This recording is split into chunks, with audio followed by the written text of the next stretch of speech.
অভিযোগ কমিয়ে দেন, দেখবেন সুখে থাকবেন। এইটা নাই, ওইটা নাই, এইটা পাই নাই, ওইটা পাই নাই, জীবনে এইটা হই নাই রে, ওইটা পাইলাম না রে, এরকম অভিযোগ করে দেদারসে অনেক এরকম লোক আছে না নাই? এরা অসুখী, এরা অসফল। সফল ব্যক্তিদের একটা গুণাবলী হচ্ছে এরা কমপ্লেইন করে কম, কমপ্লেইন করে কম, তারা শুকরিয়া করে বেশি। দে আর ভেরি গ্রেটফুল, তারা শুকরিয়া করে বেশি। এটা পাই নাই, ওইটা পাই নাই, এগুলো বলবেন না। কারণ আপনি যেটা পাইয়া খুশি না, অনেকে এইটা পাওয়ার জন্য সংগ্রাম করে যাচ্ছে। আপনি এখন যেই জায়গাটাতে আছেন, এই জায়গাটাতে পৌঁছা অনেকে স্বপ্ন। আপনি এটা পেয়ে খুশি না, কিন্তু আপনার জায়গায় পৌঁছার জন্য অনেকে স্ট্রাগল করে যাচ্ছে, সংগ্রাম করে যাচ্ছে। আপনি যেই পজিশনে আছেন, শুধু এই পজিশনে আসাটাই অনেকের স্বপ্ন। তো শুকরিয়া করবেন না কেন? এজন্য সব সময় আমাদের বেশি বেশি শুকরিয়া করতে হবে কার? রব্বুল আলামিন বলেন, কুল লাউ কানাল বাহরু মিদাদান লিকালিমাতি রাব্বি লানাফিদাল বাহরু ক্বাবলা আন তানফাদা কালিমাতু রাব্বি ওয়ালাউ জিনা বিমিসলিহি মাদাদা। সাগরের জলকে কালি করে, গাছের পাতাকে খাতা করে, তোমার মহিমা লেখা শেষ হবে না, যদিও লিখি প্রভু জীবন ভরে। সাগরের জলকে কালি করে, গাছের পাতাকে খাতা করে, তোমার মহিমা লেখা শেষ হবে না, যদিও লিখি প্রভু জীবন ভরে। সাগরের জলকে কালি করে, চিল্লায় বলেন ঠিক কিনা? সব সাগর মহাসাগরের জল যদি কালি হয়ে যায়, কি উপমা দিলেন আল্লাহ! সব সাগরের পানি যদি কালি হয়ে যায়, সব গাছের পাতাও যদি খাতা হয়ে যায়, আর সাগরের জল নামক কালি দিয়ে গাছের পাতা নামক খাতার উপরে যদি আমি আল্লাহর প্রশংসা তোমরা লিখতে শুরু করে দাও, সাগরের জল শেষ হয়ে যাবে, গাছের সব পাতাগুলো ফুরিয়ে যাবে, আমি আল্লাহর প্রশংসা করে শেষ করা যাবে না। সুবহানাল্লাহ বাড়িতে যায় বলবেন। সাগরের জল, চারটেখানে কথা। কয়টা সাগর দেখছেন আপনি? কয়টা সাগর ঘুরছেন? প্রশান্ত মহাসাগর দেখছেন আপনি? আটলান্টিক মহাসাগর দেখেছি আমরা? দেখি নাই। প্রশান্ত মহাসাগরের সবচেয়ে গভীর জায়গার নাম মারিয়ানা ট্রেঞ্চ। প্রায় 36,000 ফিট ওইটা ডেপথ, গভীরতা। কয় হাজার ফিট গভীর? আপনার বাড়ির যে পুকুর কয় হাত গভীর? হ্যাঁ, 36,000 ফিট। Can you imagine? কল্পনা করতে পারেন? 36,000 ফিট গভীর এটা মারিয়ানা ট্রেঞ্চ, প্রশান্ত মহাসাগর। আর এই পৃথিবীর সবচেয়ে উঁচু যে পাহাড়টা, এটার নাম মাউন্ট এভারেস্ট। এটার উচ্চতা প্রায় অ্যাপ্রক্সিমেটলি অ্যারাউন্ড 29,000 ফিট। পাহাড়, পৃথিবীর সবচেয়ে উঁচু পর্বত শৃঙ্গ মাউন্ট এভারেস্ট, 29,000 ফিট। আর পৃথিবীর সবচেয়ে গভীর সাগর, প্রশান্ত মহাসাগরের সবচেয়ে গভীর জায়গা মারিয়ানা ট্রেঞ্চ, ওইটা নাকি 36,000 ফিট। তাহলে ওই পাহাড়কে তুলে ধরে এনে প্রশান্ত মহাসাগরের সবচেয়ে গভীর জায়গা মারিয়ানা ট্রেঞ্চের উপর যদি ছেড়ে দেয়া হয়, পুরো পাহাড় ডুবে যাবে। সুবহানাল্লাহ নাই? পুরো পাহাড় ডুবে যাবে, উপরে পানি থেকে যাবে প্রায় 7,000 ফিট। আল্লাহু আকবার। এই পৃথিবীর দ্বিতীয় গভীরতম সাগরের নাম আটলান্টিক মহাসাগর। এ সাগরের সবচেয়ে গভীর জায়গার নাম হচ্ছে পুয়ের্তো রিকো। এই পুয়ের্তো রিকোর গভীরতা প্রায় 33,000 ফিট। কত? আর সবচেয়ে বড় পাহাড় 29,000 ফিট। তো এই সাগরেও যদি বড় পাহাড়টা, পৃথিবীর সবচেয়ে উঁচুতম পর্বত শৃঙ্গকে এনে ছেড়ে দেয়া হয়, পুরো পাহাড় পানিতে তলিয়ে তো যাবেই, এর উপরে আরো পানি থেকে যাবে 4,000 ফিট। সাগর, মহাসাগর, পানি বেশি না কম? জোরে বলেন। কি বিশাল আটলান্টিক মহাসাগর! লম্বায় তো অনেক বড়, আড়াআড়ি ভাবে এটারে ক্রস করে অনেক প্লেন, অনেক বিমান। আগে কনকর্ড ক্রস করতো হিথ্রো এয়ারপোর্ট থেকে জন এফ কেনেডি এয়ারপোর্টে ল্যান্ড করার জন্য। ঘন্টায় 1000 মাইল বেগে ছুটতো এই প্লেনগুলো। তারপরেও আড়াআড়ি ভাবে, লম্বায় না, আড়াআড়ি ভাবে আটলান্টিক মহাসাগরকে ক্রস করতে 3-4 ঘন্টা লেগে যেত।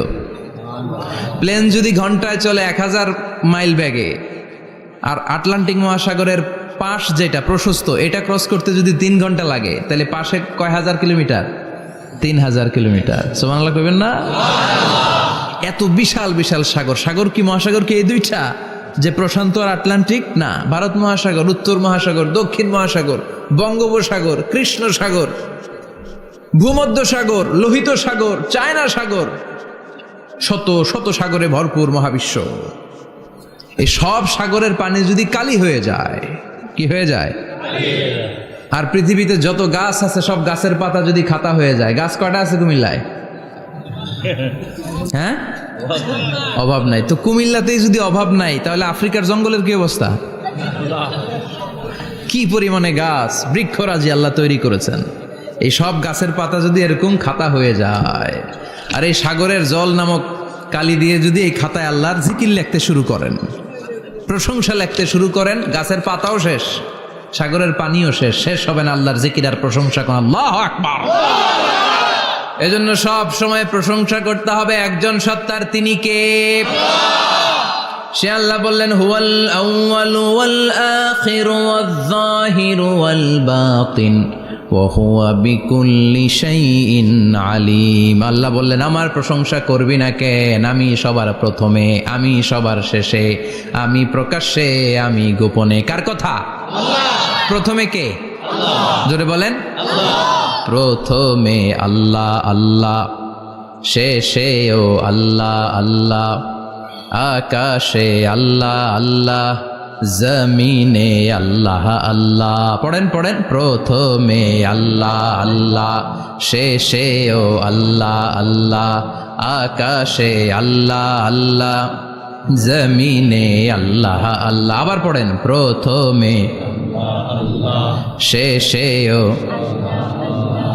আকাশে আল্লাহ আল্লাহ, জমিনে আল্লাহ আল্লাহ। নিখিল জাহান গাই গুণগান, তার নামে গাই আমরাও গাহি তাআলা, হামদে বারি তাআলা, হামদে বারি তাআলা, হামদে বারি তাআলা। পড়েন আল্লাহু আকবার। তিনি প্রথম, তিনি শেষ, তিনি প্রকাশ্য, তিনি গোপন। এজন্য প্রশংসা চলবে একজনের। চিল্লায় বলেন, কে? আল্লাহ তোমার প্রশংসার জন্য আমরণ আমরা করতে পারি, তৌফিক দাও। জোরে পড়েন আমিন। সুলতানপুর নুরানিয়া হাফিজিয়া মাদ্রাসা ও এতিমখানার উদ্যোগে আজকের এই প্রোগ্রাম সভাপতিত্ব করছেন আলহাজ শামসুল হক সরকার, অবসরপ্রাপ্ত সরকারি কর্মকর্তা। আসছেন সভাপতি? অসুস্থ, আল্লাহ তুমি সুস্থ করো। আমার আগে কথা বলছিলেন হযরত মাওলানা ইয়াহিয়া মাহমুদ দামাত বারাকাতুহ, প্রতিষ্ঠাতা প্রিন্সিপাল শাইখুল হাদিস জামিয়া দারুল উলুম রামপুরা ঢাকা। সুন্দর বয়ান করছিলেন, আমি খাচ্ছিলাম আর শুনছিলাম। প্রামাণ্য বর্ণনা করছিলেন কিভাবে কিয়ামত হবে, কিভাবে আমরা উঠব হুফাতান ওরাতান মুশাতান গুরলা, উলঙ্গ, নেকেড। সেদিন আমাদের গায়ে জামা থাকবে? জ্যাকেট থাকবে খালি। কি থাকবে? কিছু থাকবে, জামা থাকবে না, পায়ে জুতা থাকবে না, পেটে খাবার থাকবে না, খালি থাকবে চিৎকার। সেদিন থাকবে কি? মনে হয় কথাগুলো প্রতিদিন এগুলো রিমাইন্ডার দিবেন নিজেকে, যে ওই দিনটার মুখোমুখি আমি হতে যাচ্ছি। আমি কি তৈরি করেছি আখিরাতে নাজাতের জন্য। প্রতিদিন ভাবতে হবে যে দাদা চলে গেল, বাবা চলে গেল, আমিও ওই একই পথের যাত্রী। দ্য ডেস্টিনেশন ইজ সেম, গন্তব্য এক, কেউ আগে কেউ পরে।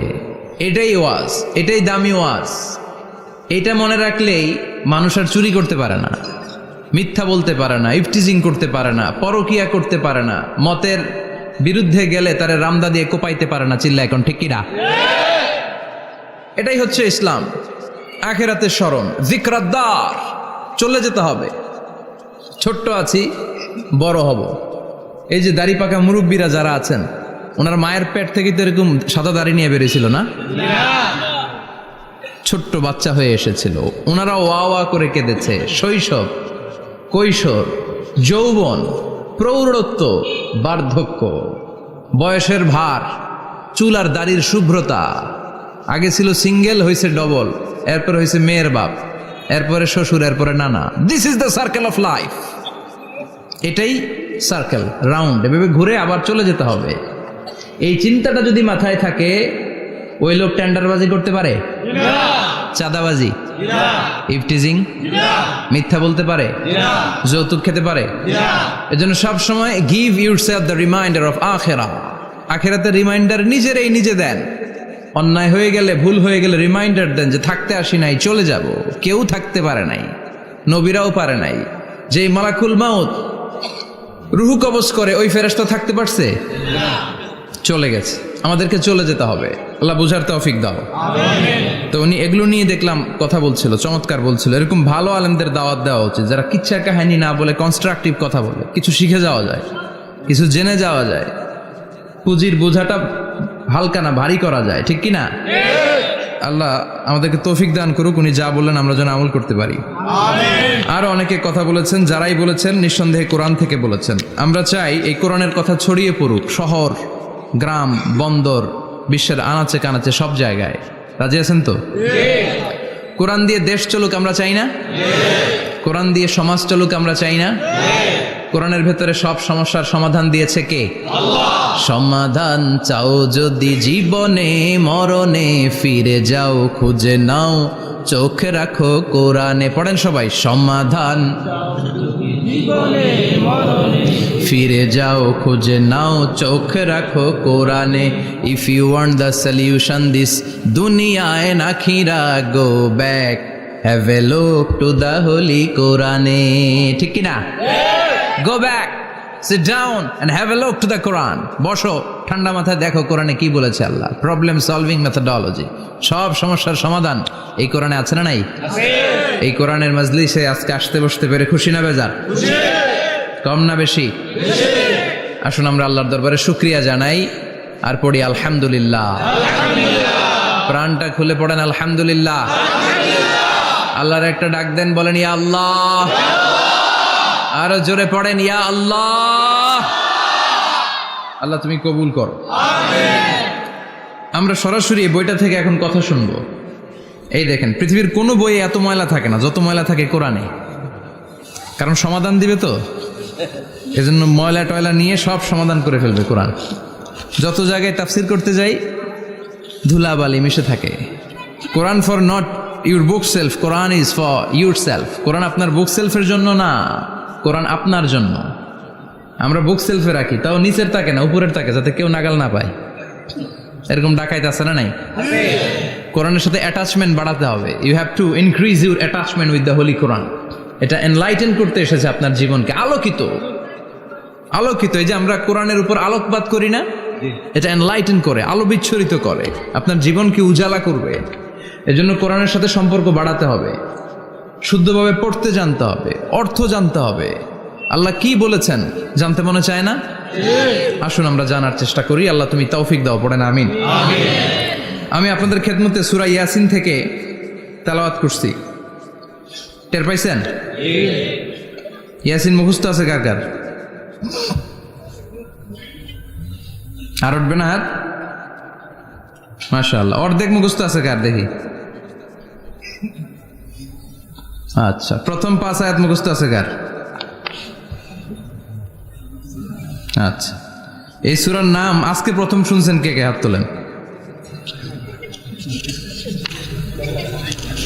নাম সবাই শুনছে তাই না? আল্লাহ কবুল করো। আরো জোরে পড়েন আমিন। তো সূরাতুল ইয়াসিন থেকে আজকে আমরা কথা শুনবো ইনশাআল্লাহ। পড়েন ইনশাআল্লাহ, যতটুকু আমাদের সাধ্যে কুলায়। এটা মাক্কি সূরা। সূরা ইয়াসিনটা কি সূরা? মাক্কি সূরা। বিশ্বনবীর জীবনে 2টা পর্ব, একটা মাক্কি পর্ব, একটা মাদানী পর্ব। একটা হচ্ছে মাক্কি ইনিংস আর একটা মাদানী ইনিংস। ক্রিকেটে ইনিংস থাকে, ফার্স্ট ইনিংস, সেকেন্ড ইনিংস, বুঝতে সুবিধা না? কমন পড়ছে সবার? তো এটা হচ্ছে বিশ্বনবীর মাক্কি ইনিংসের একটা সূরা।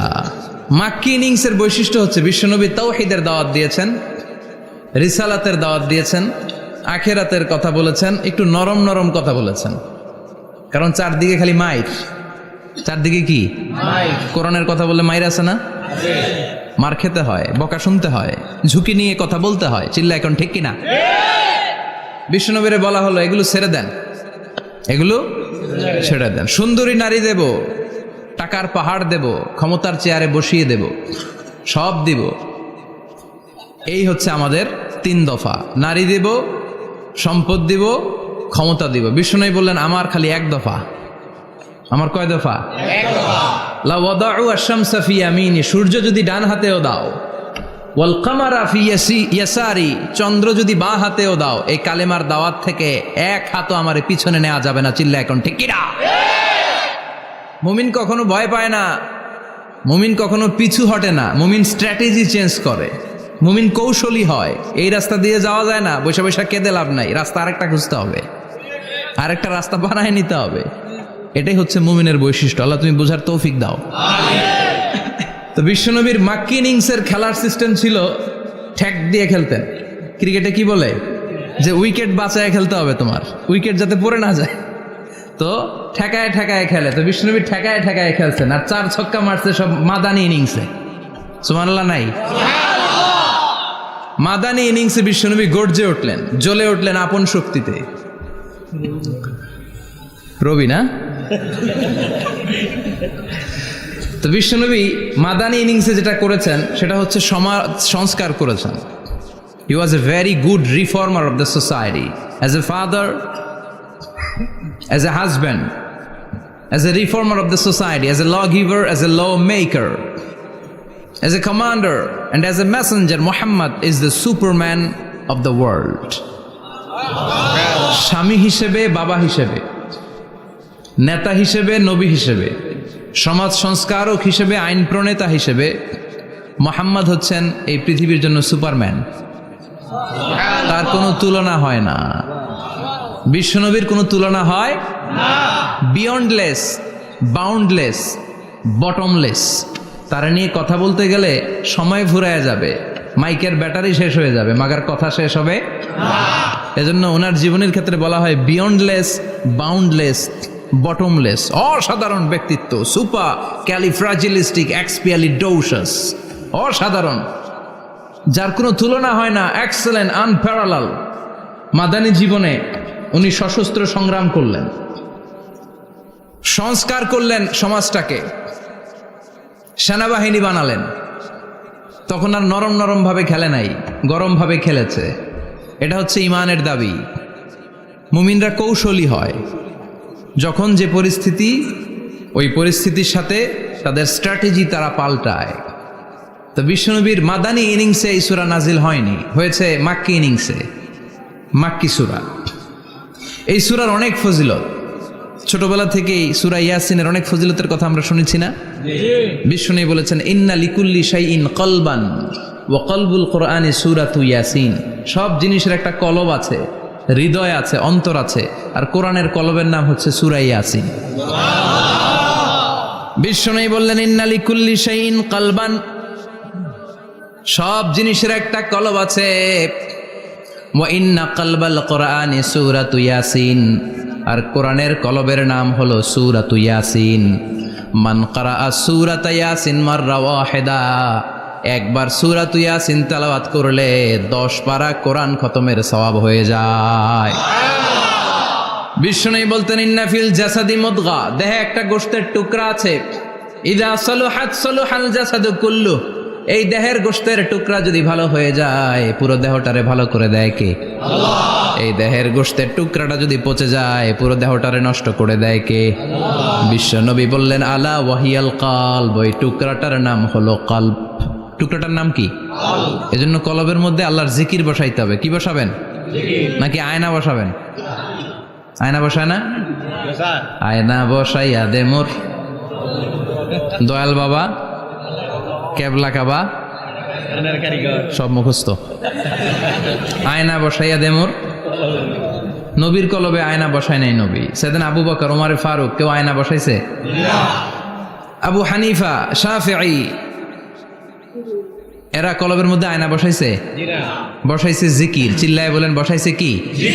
এজন্য আল্লাহ বললেন আলা বিযিক্রিল্লাহি তাতমাইন্নুল কুলুব। দুনিয়ার কোনো জিনিস দিয়ে কলব ঠান্ডা হয় না, দুনিয়ার কোনো জিনিস দিয়ে কলব পরিচ্ছন্ন হয় না। কলব শুধু পরিচ্ছন্ন হয় একটা জিনিস দিয়ে, লা ইলাহা ইল্লাল্লাহ। লা ইলাহা ইল্লাল্লাহু মুহাম্মাদুর রাসূলুল্লাহ সাল্লাল্লাহু আলাইহি ওয়াসাল্লাম। তাহলে কোরআনের একটা কলব আছে, আমাদের দেহে যেমনি কলব আছে, প্রতিটা প্রাণীর যেমনি কলব আছে, অন্তর আছে, কোরআনেরও কলব আছে না নাই? কোরআনের কলবের নাম চিল্লায় বলেন, কোরআনের কলবের নাম। আবার বিশ্বনবী বলতেন, ইকরাউ আলা মাউতাকুম সূরাত ইয়াসিন, তোমাদের মুমূর্ষু ব্যক্তিদের সামনে বসে সূরাত ইয়াসিন তেলাওয়াত করো। রূহ চলে যাবে, মৃত্যুর একেবারে দ্বার প্রান্তে দাঁড়িয়ে এই মুহূর্তে তার পাশে বসে পড়তে আরম্ভ করেন, ইয়াসিন ওয়াল কুরআনিল হাকীম ইন্নাকা লামিনাল মুরসালিনা আলা সিরাতিম মুস্তাকিম। ওই ব্যক্তির ঈমানের মৃত্যু দান করে দিবে কে? আল্লাহ। মৃত্যুর কষ্ট হালকা করে দিবে কে? আল্লাহ। আবার বিশ্বনবী বলতেন, রাত্রিবেলা যে ব্যক্তি একবার সূরাত ইয়াসিন তেলাওয়াত করে ঘুমাতে যায়, সকালবেলা নিষ্পাপ অবস্থায় তারে ঘুম থেকে জাগাবে কে? আল্লাহ। তাহলে এই সূরার মর্যাদা কম কম না বেশি বেশি? কলবুল কোরআন, এটা কোরআনের কলব, একবার পড়লে 10 পড়ার সওয়াব। আবার মুমূর্ষু ব্যক্তির সামনে বসে সূরা ইয়াসিন তেলাওয়াত করতে বলা হয়েছে, তাহলে মৃত্যুর কষ্টরে হালকা করে দেয় কে? আল্লাহ। আবার রাত্রিবেলা সূরা ইয়াসিন তেলাওয়াত করলে সকালবেলায় নিষ্পাপ বানায় দেয় কে? আল্লাহ। মনে থাকবে? কোরআনের কলবের নাম কি? ভুলে যাবেন না তো? বেশি বেশি তেলাওয়াত করতে রাজি আছেন? সকাল সন্ধ্যা তেলাওয়াত করবেন তো? সূরা ইয়াসিন ছাড়াও এই সূরার অনেকগুলো নাম তাফসীর গ্রন্থে পাওয়া যায়। এই সূরার একটা নাম হচ্ছে সূরাতুল কাদিয়া, সূরাতুল কাদিয়া, তাকদি হাজাতা কারিহা। যে এই সূরা তেলাওয়াত করে, ওই তেলাওয়াতকারীর যে হাজত আছে, প্রয়োজন আছে, এই সূরার বরকতে আল্লাহ তার প্রয়োজন পূরণ করে দেয়। আমাদের জীবনে প্রয়োজন আছে না নাই? কার কাছে চাইবো? বিপদে পড়লে কারে বলবো? আমরা বিপদে পড়লে প্রথমে শেয়ার দেই ফেসবুকে। কোথায় শেয়ার? আগে শেয়ার দিব কার কাছে? মনে থাকবে? বিপদে পড়লে ফেসবুকে শেয়ার দিব না, বন্ধুরে শেয়ার করব না, বউয়ের কাছেও পরে শেয়ার করব, আগে শেয়ার করব কার কাছে? মনে থাকবে? এজন্য বিশ্বনবী বলতেন, এই সূরার নাম সূরাতুল কাদিয়া, মানুষের হাজত পূরণ করে দেয়। এই সূরা তেলাওয়াত করে যদি আপনি আল্লাহর কাছে কোনো বিপদ থেকে পানা চান অথবা কোনো প্রয়োজন নিয়ে দোয়া করেন, সূরার বরকতে প্রয়োজনটা পূর্ণ করে দেয় কে? আল্লাহ। কেউ যেটা পারে না পারে কে? আল্লাহ। কেউ যেটা দেয় না দেয় কে? আল্লাহ। কেউ যেটা শোনে না শোনে কে? আল্লাহ। তাহলে পেলাম সূরাতুল কাদিয়া। আরেকটা নাম আছে সূরার, সেটা হচ্ছে সূরাতুল আযীমা, সুমহান সূরা। কি সূরা? সুমহান, আযীমা। এই আযীম আর আযীমা এই শব্দ দুইটা অনেক দামি, আল্লাহ যে কোনো জায়গায় ব্যবহার করেন নাই। বিশ্বনবীর চরিত্রের উপমা দিতে যে আল্লাহ আযীম শব্দ বলেছেন, তাই না? রব্বুল আলামিন বলেন, ওয়া ইন্নাকা লাআলা খুলুকিন আযীম। ও নবী, সাধারণ কোন চরিত্র আপনারে আমি দেই নাই, আপনারে আমি দিয়েছি আযীম একটা চরিত্র, খুলুকুন আযীম। And verily indeed you are on a very good standard of character. অসাধারণ চরিত্র দিয়েছি। বিশ্বনবীর চরিত্র বুঝাতে যে আল্লাহ কি শব্দ ব্যবহার করেছেন? কথা বলে না, তাফসীর শিখে যেতে হবে। কোন শব্দ ব্যবহার করেছেন? আযীম। আবার আল্লাহ নিজের পরিচয় দিতে যে আযীম বলেছেন, ওয়ালা ইয়াউদুহু হিফযুহুমা ওয়া হুয়াল আলিয়্যুল আযীম। সুবহানাল্লাহ। আকাশ জমিনের নিয়ন্ত্রণ করতে যে আল্লাহ কখনো ক্লান্ত হয় নাকি? কারণ তিনি হচ্ছেন আল আলিয়্যুল আযীম। আল্লাহু আকবার। তার মানে নবীর চরিত্রের ক্ষেত্রে আযীম, আল্লাহর নিজের সত্তার ক্ষেত্রে আল্লাহ বললেন আযীম। আবার বললেন কিয়ামতের দিন গোটা পৃথিবীটারে আমি নাড়িয়ে দেব, গোটা পৃথিবীতে একটা আমি ভূমিকম্প দিব। এই কথাও কোরআনে আছে না নাই? ইযা জুলজিলাতিল আরদু জিলজালাহা আল কারিয়াতু মাল কারিয়া। পুরো পৃথিবী কাঁপিয়ে দিব। এই কাঁপাকাঁপিটা, ওই দিনের ভূমিকম্পটা কি অন্যান্য সময়ের ভূমিকম্পের মতো হবে? এই ভূমিকম্পকে আল্লাহ বলেছেন আযীম। ইন্না জালজালাতাস সাআতি লা শাইউন আযীম। সেদিনের ভূমিকম্প সাধারণ কোনো আর্থকোয়েক নয়, সাধারণ ভাইব্রেশন না, এটা আযীম। আবার আল্লাহ এই কোরআনকেও আযীম বলেছেন, ওয়ালাকাদ আতাইনাকা সাবআম মিনাল মাসানি ওয়াল কুরআনাল আযীম। ও নবী, আমি আপনার নিত্য পাঠনীয় সপ্তবাক্য সূরাতুল ফাতিহা দিয়েছি, সাথে সাথে কোরআনে আযীম দান করেছি। সুবহানাল্লাহ। তার মানে কোরআনের ক্ষেত্রে আযীম, কিয়ামতের ভূমিকম্প এটা আযীম, আল্লাহ নিজেও আযীম, বিশ্বনবীর চরিত্র। আবার এই সূরাটাও যেহেতু দামি, এজন্য এই সূরার নাম সূরাতুল আযীমা। সূরাতুল সুমহান সূরা। এটা যেন তেন সূরা নয়, এটা তো কোরআনের কলব। কলব ছাড়া মানুষ বাঁচে? হার্ট ফাউন্ডেশনে যেয়ে দেখবেন মানুষের কি অবস্থা। হৃদরোগ, হৃদয় যার নষ্ট, তার যে কত কষ্ট। এই যে কি পরানো লাগে এখন, রিং পরায়, এনজিওগ্রাম, এনজিওপ্লাস্টি করে আর্টারি ব্লক করে ফেলে। চর্বি, এত চর্বি আমরা খাই, এত গরুর গোশত আমরা খাই। মনে রাখবেন, যেই প্রাণীর পা বেশি ওইটার ভিতরে কোলেস্টেরল বেশি। মাছের কয় পা? হ্যাঁ, নাই, এখানে নাই, মাছের পাটা নাই, কোলেস্টেরল নাই। মুরগির কয় পা? জোরে বলতে হবে। তার মানে কিছু কোলেস্টেরল আছে না নাই? গরুর কয় পা? কোলেস্টেরল বেশি না কম? এইবার কোন চিংড়ির কয় পা? সবচেয়ে বেশি কোলেস্টেরল কন্টেইন করে শ্রিম্প, প্রন, চিংড়ি। এজন্য এগুলো কম খাইতে হবে। তবে 40-এর আগে যারা আছেন ধুমায়া খান, 40-এর পরে এই যে মাটন, ল্যাম্প, ছাগলের গোশ, খাসির গোশ, চিংড়ি, এগুলো আপনার ডায়েট থেকে বাদ দিয়ে দিতে হবে। বুঝতে পেরেছেন? এজন্য এই সূরাটা যেন তেন সূরা নয়, এটা তো কোরআনের কলিজা, হার্ট, হৃদয়। এজন্য সূরাটা সূরাতুল আযীমা। সুবহানাল্লাহ পড়েন।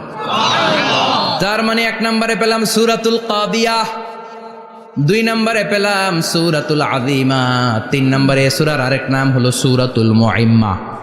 সূরাতুল মুইম্মা। মুইম্মার 2 অর্থ। এক অর্থ হচ্ছে এটার বরকতটা আম, সবার জন্য, যেই পড়ে সেই বরকত পায়, এজন্য মুইম্মা। আবার মুইম্মার আরেক অর্থ হচ্ছে যেই সূরা শত্রুকে অন্ধ করে দেয়। কি করে দেয়? এই সূরার প্রথম 9টা আয়াত যদি বিপদে পড়ে, শত্রুর কবলে পড়ে আপনি তেলাওয়াত করেন, শত্রুর চোখটারে অন্ধ করে দিবে কে? আল্লাহ। বিশ্বনবী মক্কা থেকে যখন মদিনায় যায়, হিজরতের সময় বিশ্বনবী সূরা ইয়াসিনের প্রথম 9টা আয়াত তেলাওয়াত করলেন। তেলাওয়াত করে আল্লাহর নাম নিয়ে ঘর থেকে বের হলেন। আশেপাশে কাফেররা ঘুরে কিন্তু বিশ্বনবীরে দেখে না, সবাই খেলে এরকম এরকম করে, ডানে বায়ে হাতায়, বিশ্বনবীর সামনে দিয়ে যায়, কিন্তু কাফেরদের চোখ অন্ধ করে দিয়েছে কে? আল্লাহ। এজন্য কোরআন তেলাওয়াত করলে কাফেরদের চোখকে অন্ধ বানায় দেয় কে? আল্লাহ। এজন্য সূরার একটা নাম হচ্ছে সূরাতুল মুইম্মা। কি নাম? অন্ধ করে দেয়। তাফসিরে কুরতুবির মুসান্নিফ ইমাম আল কুরতুবি, উনাকে জালিম বাদশাহ বন্দী করেছিল। ওনার তাফসিরে এসেছে উনি শক্তিশালী লোক ছিলেন, জেলখানা ভেঙে বাঁচার জন্য দিছে দৌড়। উনারেও ধরার জন্য জালিম বাদশার সৈনিকেরা ঘোড়া নিয়ে রওনা হয়েছে। উনিও দৌড়ায়, ঘোড়াও পেছন থেকে আসে। ওমিয়া মানুষ কি ঘোড়ার দৌড়ের সাথে পারে? উনি হাঁটতে হাঁটতে হয়রান হয়ে এক বালুর ময়দানে যে ধপাস করে পড়েছেন। ওরাও ঘোড়া দিয়ে এসে নেমেছে, কিন্তু আজীব তামাশা, উনি বালুতে ধপাস করে পড়েই সূরা ইয়াসিনের প্রথম 9 আয়াত তেলাওয়াত করতে শুরু করেছেন। ওরা নিচে নেমে ডানে বায়ে সামনে পিছনে খালি খুঁজে, কিন্তু দেখে না, সামনে কিন্তু বসা। ওদের চোখটার অন্ধ করে দিছে কে? আল্লাহ। বিশ্বাস হয়? ঈমান হয়? এজন্য বিপদে পড়লে সূরা ইয়াসিনের প্রথম 9 আয়াত পড়তে রাজি আছেন? আল্লাহ তুমি তৌফিক দাও। আমিন। আর জোরে পড়েন আমিন।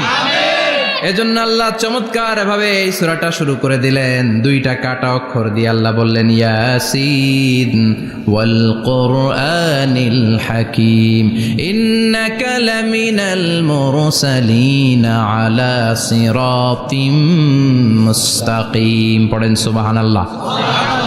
ইয়াসিন। সূরাটা শুরু করলেন কি দিয়ে? ইয়াসিন। এটা কি কোনো বাক্য? এটা কি কোনো শব্দ? এটা কি অক্ষর? 2টা। প্রথম অক্ষরের নাম, দ্বিতীয়টা আওয়াজ করে বলেন, প্রথম অক্ষরটার নাম, দ্বিতীয়টা। খুব চমৎকার না? বাক্য দিয়ে এই সূরাটা শুরু করে নাই। যেমন ইযা জুলজিলাতিল আরদু জিলজালাহা, এই সূরার প্রথম আয়াত, এটা একটা বাক্য না? জি। আচ্ছা। ওয়াদ-দুহা ওয়াল-লাইলি ইযা সাজা, বাক্য না? জি। কিন্তু ইয়াসিন, এটা কি কোনো বাক্য? না। এটা কি কোনো শব্দ? না, এটা কাটা 2টা অক্ষর। সুবহানাল্লাহ পড়েন। আল্লাহ 114টা সূরার প্রায় 29টা সূরা এরকম কাটা কাটা অক্ষর দিয়ে শুরু করেছেন। সুবহানাল্লাহ নাই? এই 29টা সূরা কখনো আল্লাহ একটা অক্ষর দিয়ে শুরু করেছেন, কখনো 2টা অক্ষর দিয়ে, কখনো 3টা দিয়ে, কখনো 4টা দিয়ে, কখনো 5টা দিয়ে। একটা অক্ষর দিয়ে আল্লাহ কোরআনের সূরা শুরু করেছেন, এরকম একটা সূরা বলেন। নুন ওয়াল কলামি ওয়া মা ইয়াসতুরুন। নুন, নুন দিয়ে সূরা শুরু হয়ে গেছে। তারপরে কফ, এক অক্ষর দিয়ে সূরা শুরু হয়ে গেছে। সুবহানাল্লাহ পড়েন। সুবহানাল্লাহ। এবার বলেন 2 অক্ষর দিয়ে সূরা শুরু হয়েছে এরকম সূরা বলেন। আমিন। এত দূরে যান কেন? এটা আছে না নাই? আছে, ইয়াসিন। ইয়াসিন, সুবহানাল্লাহ পড়েন। ইয়াসিন 2 অক্ষর দিয়ে। তারপরে হামিম। এবার 3 অক্ষর দিয়ে আল্লাহ সূরা শুরু করছেন এরকম। আলিফ লাম মিম তা সিন মিম। আল্লাহু আকবার। আবার 4টা অক্ষর দিয়ে সূরা শুরু হয়েছে এরকম আছে না নাই? আবেশাব কোন? আলিফ লাম মিম র, আলিফ লাম মিম সদ আছে না নাই? আবার 5টা কাটা অক্ষর দিয়ে সূরা শুরু হয়েছে এরকম সূরাও আছে না নাই? সূরা মারিয়ামের শুরুতে কি আছে? কাফ হা ইয়া আইন সাদ। সুবহানাল্লাহ পড়েন। এরকম প্রায় 29টা সূরা আল্লাহ কাটা কাটা অক্ষর দিয়ে শুরু করেছেন, কোনো বাক্য দিয়ে নয়, কোনো শব্দ দিয়ে নয়। কি দিয়ে? হারফ দিয়ে। হারফ, এই হারফগুলোরে বলে হুরুফ আত-তাহাজ্জি বা হুরুফ আল মুকাত্তাআত, কাটা কাটা অক্ষর। মনে রাখবেন কোরআনের আয়াতগুলো 2 ভাগে বিভক্ত, একটা মুহকাম, একটা মুতাশাবিহ। মুহকাম মানে যেগুলোর অর্থ আমরা জানি, যেগুলোর ব্যাখ্যা আমরা জানি, যেটার ইন্টারপ্রিটেশন, এক্সপ্লেনেশন আমাদের জানা আছে। আর মুতাশাবিহ আমরা অর্থ জানি না, আমরা ব্যাখ্যা জানি না, এটা দিয়ে আসলে কি বুঝাইছে আমরা কেউ জানে না। জানে একজন, চিল্লায় বলেন তিনি কে? আল্লাহ বললেন ওয়া ইন কুনতুম ফি রাইবিম মিম্মা নাযালনা আলা আবদিনা ফাআতু বিসূরাতিন মিন মিসলিহি ওয়াদউ শুহাদাআকুম মিন দুনিল্লাহি ইন কুনতুম সাদিকিন। আল্লাহ বললেন ও জাহেলি যুগের লোকেরা, শোনো শোনো, এত আরবি কবিতা বানাতে পারো, এত গল্প লিখতে পারো, আরবিতে এত নোবেল বানাতে পারো, উপন্যাস বানাতে পারো, আর্টিকেল লিখতে পারো, আমার নবীর উপর যে কোরআন আমি নাজিল করেছি এই কোরআনের ব্যাপারে অন্তরে যদি কোনো সন্দেহ থাকে, বাপের বেটা হলে পারলে কোরআনের মতো একটা সূরা বানিয়ে নিয়ে আসো। পারছে? কিয়ামত পর্যন্ত কেউ পারবে? বিশ্বনবী যেই জামানাতে এসেছিলেন ওই জামানায় আরবি ভাষা সাহিত্যের উৎকর্ষতা সাধিত হয়েছিল। আরবি ভাষার এতটা উৎকর্ষ পৃথিবী কখনো দেখে নাই। কবিতা, গদ্য, পদ্য, গল্প, উপন্যাস, রচনা, প্রবন্ধ, আর্টিকেলের সয়লাভ। এই ভাষা সাহিত্যিকদের চোখে আঙ্গুল দিয়ে আল্লাহ বুঝাতে চাইলেন এত অর্থ করতে পারো, এত ব্যাখ্যা জানো, এত বড় বড় বুলিয়া ওড়াও, এত কিছু তুমি জানো, তাহলে বলো ইয়াসিন অর্থ কি? সুবহানাল্লাহ কইবেন না? তাইলে বল নুন অর্থ কি? কফ মানে কি? আলিফ লাম রা মানে কি? ফাবুহিতাল্লাযী কাফার। কেউ জানে না, কেউ উত্তর দিতে পারে না। কোন সুবহানাল্লাহ। এটা কোরআনের মুজিজা, এটার অর্থ কেউ জানে না। আর এগুলোর অর্থ নিয়ে খোঁচাখুচি করাও ঠিক না। তবে মুফাসসিরিনে ইকরাম এগুলোর কিছু অর্থ সম্ভাব্য বলার চেষ্টা করেছেন। যেমন ইয়াসিনের অর্থ ইবনে আব্বাস বলেছেন এর অর্থ হতে পারে ইয়া ইনসান, হে মানুষ। সুবহানাল্লাহ পড়েন। কেউ কেউ বলেছে এটার অর্থ হতে পারে ইয়া সাইয়্যিদ আল মুরসালিন। কেউ কেউ বলেছেন ইয়াসিন হতে পারে ইসমুল্লাহ, আল্লাহর নাম। কেউ বলেছেন এটা হতে পারে ইসমুন লিন নবী, বিশ্ব নবীর নাম। আবার কেউ কেউ বলেছেন ইয়াসিন হতে পারে এই কোরআনে কারিমের একটা নাম। কোন সুবহানাল্লাহ। এই সম্ভাব্য সব কথাগুলো বলে পৃথিবীর সব মুফাসসিররা বলতে বাধ্য হয়েছেন আল্লাহু আ'লামু বিমুরাদিহি বিহি। এটার দ্বারা আসল অর্থ যে কি এটা আমরা কেউ জানি না। জানে কে? আল্লাহ। চিৎকার করে বলতে হবে জানে কে? আল্লাহ। তাহলে ইয়াসিন মানে আমরা জানি না। ইয়াসিনের অর্থ আমরা ছেড়ে দেব কার উপর? আল্লাহ। এরপর আল্লাহ বললেন ওয়াল কুরআনিল হাকীম। প্রজ্ঞাময়, বিজ্ঞানময় কোরআনের শপথ। ওয়াল কুরআনিল হাকীম, বিজ্ঞানময়, প্রজ্ঞাময় কোরআনের শপথ বা কসম। ওয়াল কুরআনিল হাকিমে যে ওয়া, এই ওয়াটারে আরবিতে বলে ওয়া আল কাসামিয়া। কি বলে? ওয়া আল কাসামিয়া। কসম কাটার জন্য আল্লাহ এই ওয়া ব্যবহার করেছেন। যত জায়গায় কোরআনে আল্লাহ কসম কেটেছেন ওই কসমের শব্দটার আগে ওয়া আছে না নাই? ও মিয়া, কোরআনে আল্লাহ সময়ের শপথ করেছেন, কসম কেটেছেন, যুগের কসম কেটেছেন। যুগের সময়ের আরবি হলো আল আসর। এই আসরের আগে ওয়া আছে না নাই? কি বলছে আল্লাহ? ওয়াল আসর, ওয়াল। আবার 3 ফলের কসম আল্লাহ কোরআনে কেটেছেন, কি বলেছেন? ওয়াত্তিন মানে 3-এর কসম। জাইতুনের কসম কেটেছেন, বলেছেন ওয়াজ্জাইতুন। তুর পাহাড়ের কসম কেটেছেন, বলেছেন ওয়াতুরে সিনিন। যত জায়গায় কসম তত জায়গায় ওয়াও আছে না নাই? পাহাড়ের নামে কসম কেটেছেন, আল্লাহ বলেছেন ওয়াত্তুর। সূর্যের নামে কসম কেটেছেন, আল্লাহ বলেছেন ওয়াশ-শামসি ওয়াদুহাহা। সুবহানাল্লাহ কইবেন না? ফজরের নামে কসম কেটেছেন, কি বলেছেন? ওয়াল ফাজর। জিলহজ মাসের প্রথম 10 রাতের কসম কেটেছেন, কি বলেছেন? ওয়ালায়ালিন আশর। জোর আর বেজরের কসম কেটেছেন, আল্লাহ বলেছেন ওয়াশ-শাফঈ ওয়াল ওয়াতর। সূরা ইয়াসিনে কাটা কাটা 2টা অক্ষরের পরে রব্বুল আলামিন কোরআনের কসম কেটেছেন, এজন্য আল্লাহ বলেছেন ইয়াসিন ওয়াল কুরআনিল হাকীম। ইয়াসিন ওয়াল কুরআনিল হাকীম, প্রজ্ঞাময় বিজ্ঞানময় কোরআনের শপথ। কোরআনের মধ্যে বিজ্ঞান আছে না নাই? বেশি না কম? বিশ্বাস হয় না? নাস্তিকদের কথা বিশ্বাস হয়? নাস্তিকরা বলে কোরআনের মধ্যে বিজ্ঞান নাই, কোরআনের মধ্যে সায়েন্স নাই, কোরআনের ভেতরে টেকনোলজি নাই। কিন্তু কোরআন বলে এমন কিছু নাই, মানুষের প্রয়োজনীয় এমন কিছু নাই যেটা আমার ভিতরে নাই। আল্লাহু আকবার। আল্লাহ বললেন মা ফররাতনা ফিল কিতাবি মিন শাই, কিতাবের মধ্যে আমি কিছু বাদ রেখে দেই নাই। ইতিহাসের কথা বলেছি, পাতালপুরীর কথা বলেছি, ঊর্ধ্ব জগতের কথা বলেছি, মহাকাশের কথা বলেছি, cosmology, astrology, geology, zoology, botany, human anatomy, embryology, সব কিছুর কথা কোরআনের মধ্যে দিয়েছে কে? কোরআনের ভেতরে মানুষের কথা আছে না নাই? কোরআনের মধ্যে গাভীর কথা আছে না নাই? গাভীর কথাও আছে।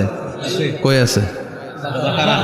হ্যাঁ, সূরাতুল গাভীর সূরা। সুবহানাল্লাহ কইবেন না? মানুষের কথা আছে সূরাতুল ইনসান, জিনদের কথা আছে সূরাতুল জিন, মাকড়সার কথা আছে সূরাতুল আনকাবুত, মৌমাছির কথা আছে সূরাতুন নাহাল। মৌমাছির কথা বলেছেন, দুধের কথা বলেছেন, প্রাণীর কথা বলেছেন, খাদ্যের কথা বলেছেন, মানুষের দেহ বৈশিষ্ট্যের কথাও বলেছেন। চিৎকার করে পড়েন আল্লাহু আকবার। আল্লাহ বললেন ওয়া আওহা রাব্বুকা ইলান নাহলি আনিত্তাখিযি মিনাল জিবালি বুয়ুতাও ওয়া মিনাশ শাজারি ওয়া মিম্মা ইয়ারিশুন। সুবহানাল্লাহ পড়েন। ওয়া আওহা রাব্বুকা ইলান নাহল, আল্লাহ মৌমাছির কাছে সিক্রেট মেসেজ পাঠিয়েছেন। সুবহানাল্লাহ পড়েন। ওহীকে আরবিতে বলে সিক্রেট মেসেজ। সায়েন্টিফিক আলোচনা শুরু হইতেছে, মনোযোগ আছে না গেছে? জিমানি ধরছে? হ্যাঁ, মনোযোগ আছে না গেছে? তাকবীর দেওয়া যাবে? জোরে না আসতে? শুরুতে বিবাহিতরা দেন, এরপরে অবিবাহিতরা দেন, এরপরে সবাই মিলে দেন। বিবাহিত কারা কারা দেখি?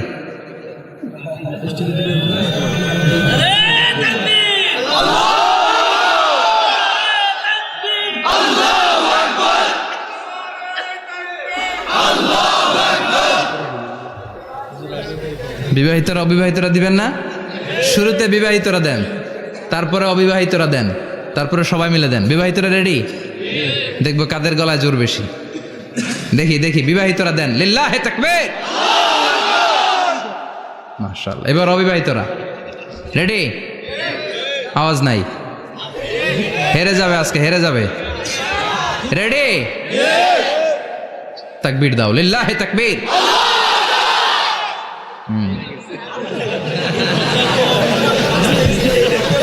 ইয়াংদের পারফরমেন্সই আলাদা, আওয়াজ বেশি। এবার সবাই মিলে 3টা লিল্লাহি তাকবীর, লিল্লাহি তাকবীর, লিল্লাহি তাকবীর। আল্লাহ মৌমাছিকে ওহী করেছেন। কি করেছে দেখেন, ওয়াল কুরআনিল হাকিম। আল্লাহ যে বললেন শেষ হবে না এই কথা। ওয়াল কুরআনিল হাকিম, বিজ্ঞানময় কোরআনের শপথ, প্রজ্ঞাময় কোরআনের শপথ। বিশ্বনবী বলেন লা তুহসা আজাইবুহু, কোরআনের আশ্চর্যান্বিতার কোনো শেষ নাই। ওয়ালা তাবলা গারাইবুহু, কোরআন কোনোদিন কারো কাছে পুরাতন মনে হয় না।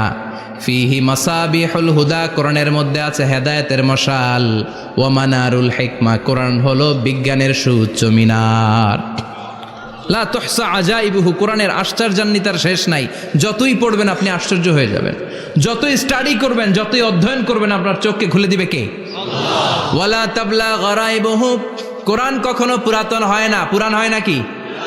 যার বয়স 50 বছর ধরে নামাজি মানুষ, প্রতি নামাজের প্রত্যেক রাকাতে কোন সূরা পড়া লাগে? তো 50 বছর যদি কেউ নামাজি হয়, তাহলে কত লক্ষবার উনি সূরা ফাতিহা পড়ছে উনি নিজে জানে? তারপরেও কোনোদিন কি মনে হয়েছে সূরা ফাতিহাটা একটু পুরান লাগে? আজকে কুল হল্লা দিয়ে শুরু করুন, কথা বলেন। পুরান লাগছে কোনোদিন? এত পড়ছি এটা, আজকে আর এটা না, আজকে আর একটা, এরকম মনে হয়? ওয়ালা তাবলা গরাইবহু, পুরান লাগে না। প্রতিদিন নতুন, প্রতিনিয়তই নতুন, অলওয়েজ নিউ, সব সময় নতুন। এজন্য বিশ্বনবী বললেন লা তুহসা আজাইবুহু, কোরআনের আশ্চর্যান্বিতার শেষ নাই। ওয়ালা তাবলা গরাইবুহু, কোরআন কখনো পুরাতন হয় না। ফিহি মাসাবিহুল হুদা, কোরআনের মধ্যে আছে হেদায়েতের মশাল। ওয়া মানারুল হিকমা, কোরআন হলো বিজ্ঞানের সুউচ্চ মিনার। সুবহানাল্লাহ। আল্লাহ বললেন ওয়া আওহা রাব্বুকা ইলান নাহাল, আমি মৌমাছির কাছে মেসেজ দিলাম, সিক্রেট মেসেজ। আনিত্তাখিযি মিনাল জিবালি বুয়ুতা, তোমরা পাহাড়ের মধ্যে তোমাদের বাড়ি বানাও, মৌচাক বানাও। অমিনা সাজার, গাছের মগ ডালে, বড় বড় ডালে তোমরা বাসা বানাও। ওয়ামিম্মা ইয়ারিশুন, উঁচু উঁচু জায়গায় মৌচাক বানাও, যাতে করে গ্রামের ছোট্ট ছেলেরা ঢিল মারতে না পারে। কোন সুবহানাল্লাহ। মৌমাছির আল্লাহ শিখাই দিছে। নিচু জায়গায় কোনোদিন মৌমাছির বাসা দেখবেন? নিচু জায়গায় সহজে নাগাল পাওয়া যায়, ধরা যায়। কথা কন। ডাল বেয়ে মগ ডালে ওঠা লাগে মধু খাইতে চাইলে। চিল্লায় বলেন ঠিক কিনা? আল্লাহ সিক্রেট মেসেজ দিলেন আর বললেন আনিত্তাখিযি। আলেম যারা আছেন বলেন তো, ইত্তাখিযি এটা কি মুজাক্কারের সিগা না মুয়ান্নাসের সিগা? কথা কইতে হবে। কেউ নাই এটার উত্তর দেওয়ার মতো। মুয়ান্নাস, মাশাআল্লাহ। এটা স্ত্রীবাচক শব্দ।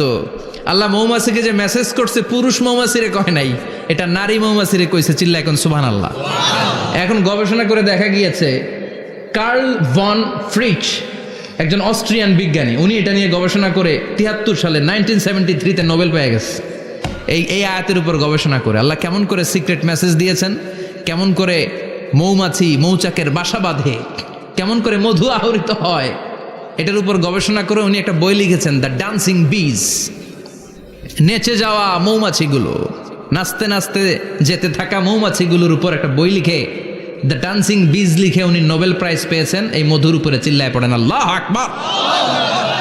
এখন কোরআনের আয়াত থেকে বোঝা গেল আনিত্তাখিযি মিনাল জিবালি বুয়ুতা, আল্লাহ নারী মৌমাছিকে বলেছেন মৌচাক বানাও, তোমাদের মধু রাখার জন্য বাসা বানাও। কার্ল ভন ফ্রিচ গবেষণা করে পেয়েছে মৌচাকের বাসা বানানো হয়, মধু আহরণ করা হয়।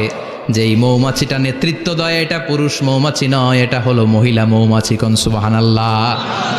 পুরো মৌচাকের মধ্যে মধু আহরণ, মধু নেওয়া, পুরো প্রসিডিউরটা সারার জন্য কোনো পুরুষ মৌমাছি লিডিং দেয় না, লিডিং দেয় একটা নারী মৌমাছি, স্ত্রী মৌমাছি। এজন্য ইত্তাখিয, ম্যাসকুলিন জেন্ডার ইউজ না করে আল্লাহ বলেছেন ইত্তাখিযি। নারী মৌমাছিকে আল্লাহ অ্যাড্রেস করে বলেছেন যাও মৌচাক বানাও আর এটার মধ্যে মধু আহরণ করো। চিল্লায় পড়েন আল্লাহু আকবার। আল্লাহ বললেন ইত্তাখিযি মিনাল জিবালি বুয়ুতা, পাহাড়ের মধ্যে ঘর বানাও। ওয়ামিনাস সাজার, গাছের বড় ডালের মধ্যে ঘর বানাও। ওয়ামিম্মা ইয়ারিশুন, উঁচু উঁচু জায়গায় ঘর বানাও। উনি গবেষণা পেয়েছেন এই মধুর মধ্যে অসাধারণ কিছু ন্যাচারাল অ্যান্টিসেপটিক আছে। কি আছে? Natural antiseptic. এটার নাম হচ্ছে প্রপিলিস। প্রপিলিস নামে একটা লিকুইড পাওয়া যায় মৌচাকের মধ্যে। এটা কাটা জায়গায় লাগা দিলে স্যাভলন, ডেটল কিছু লাগানো লাগবে না। ওই প্রপিলিসের কারণে আপনার কাটা জায়গা এমনি শুকিয়ে যাবে। সুবহানাল্লাহ পড়েন।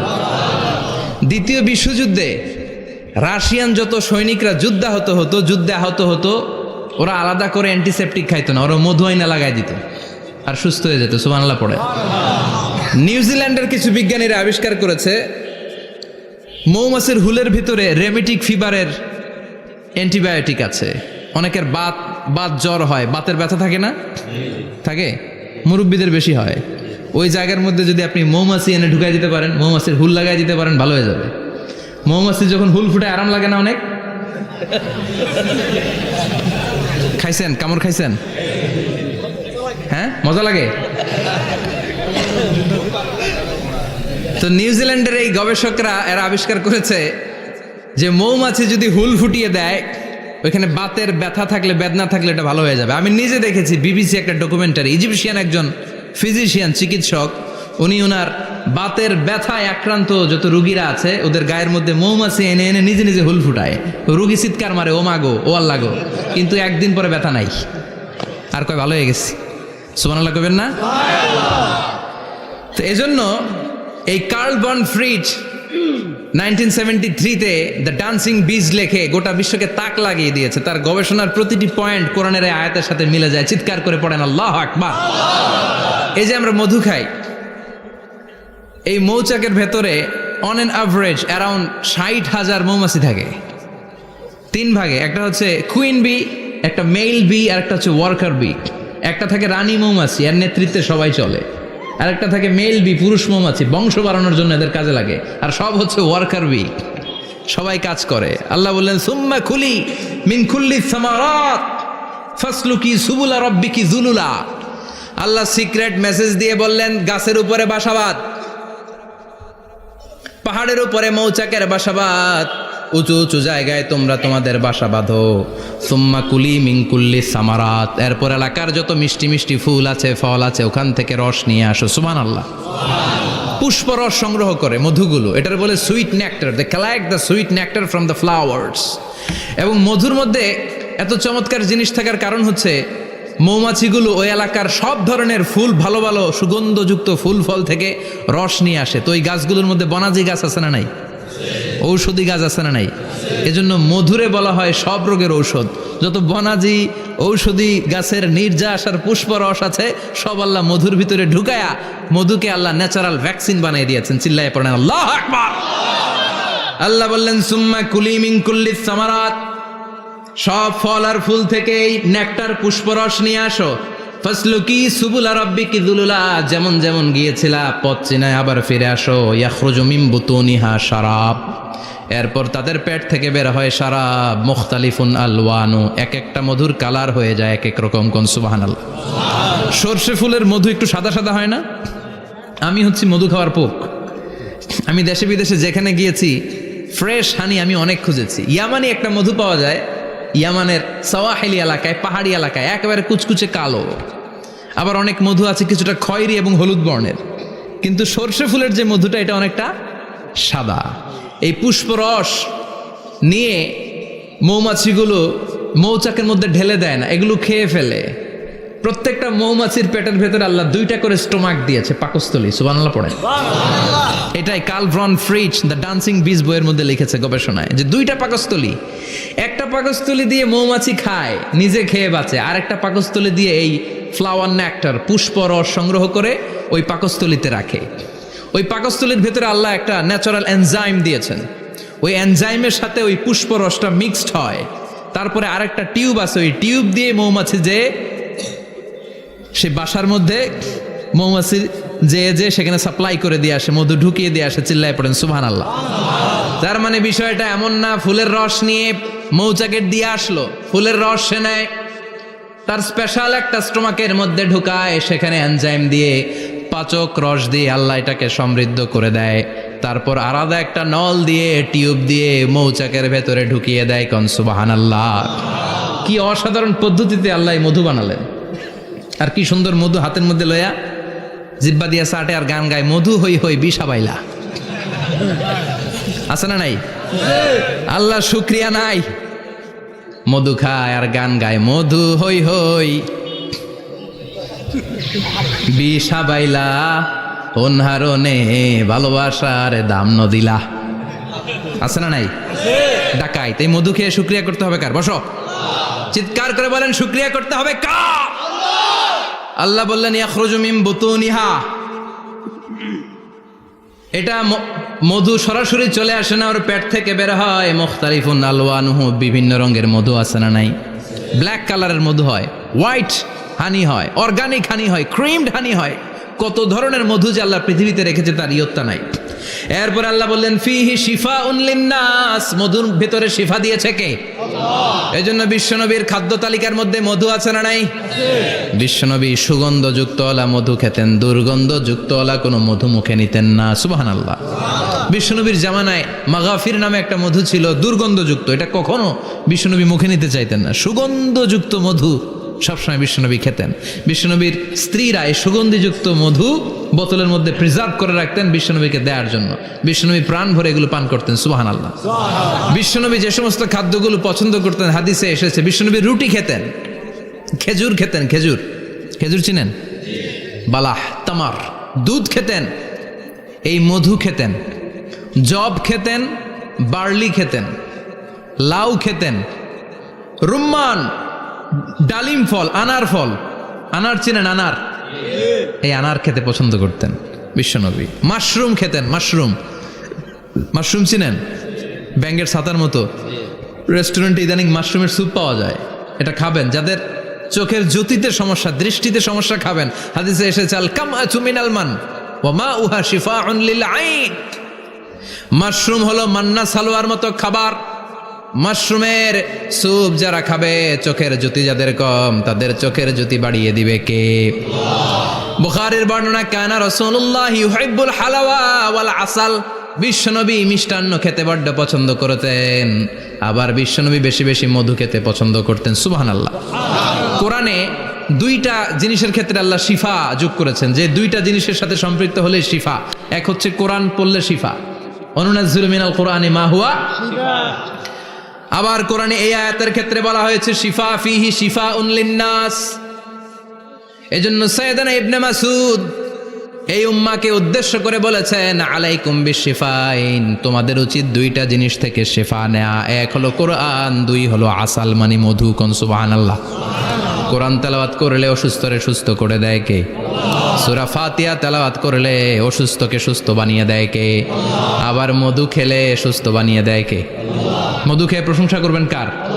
নাকি মধু হই হই বিষাবাইলা বলবেন এগুলো কখনো? খাঁটি মধু খেতে হবে। খাঁটি মধু চিনার উপায় হচ্ছে, এটাতে পিঁপড়া জমে না, এটা ফ্রিজে রাখলে জমাট বাঁধে না, এটাতে দুর্গন্ধ হয় না। এক গ্লাস পানির মধ্যে এক ড্রপ মধু ছেলে দিলে এটা পানির সাথে না মিশে একেবারে নিচে চলে যায়। খাঁটি মধু খেতে হবে, তাহলে ফিহি শিফাউন লিন্নাস। কত কিছু দিয়ে আল্লাহ এটাকে সমৃদ্ধ করেছেন। এটার মধ্যে গ্লুকোজ আছে, এটার মধ্যে সুক্রোজ আছে, ফ্রুক্টোজ আছে, প্রোটিন আছে, মিনারেলস আছে, ক্যালসিয়াম আছে, ভিটামিন আছে। খাইলেই শরীর গরম হয়ে যায়, সুবহানাল্লাহ। এজন্য শীতকালে বেশি বেশি খাবেন, জাম্পাল লাগবে না।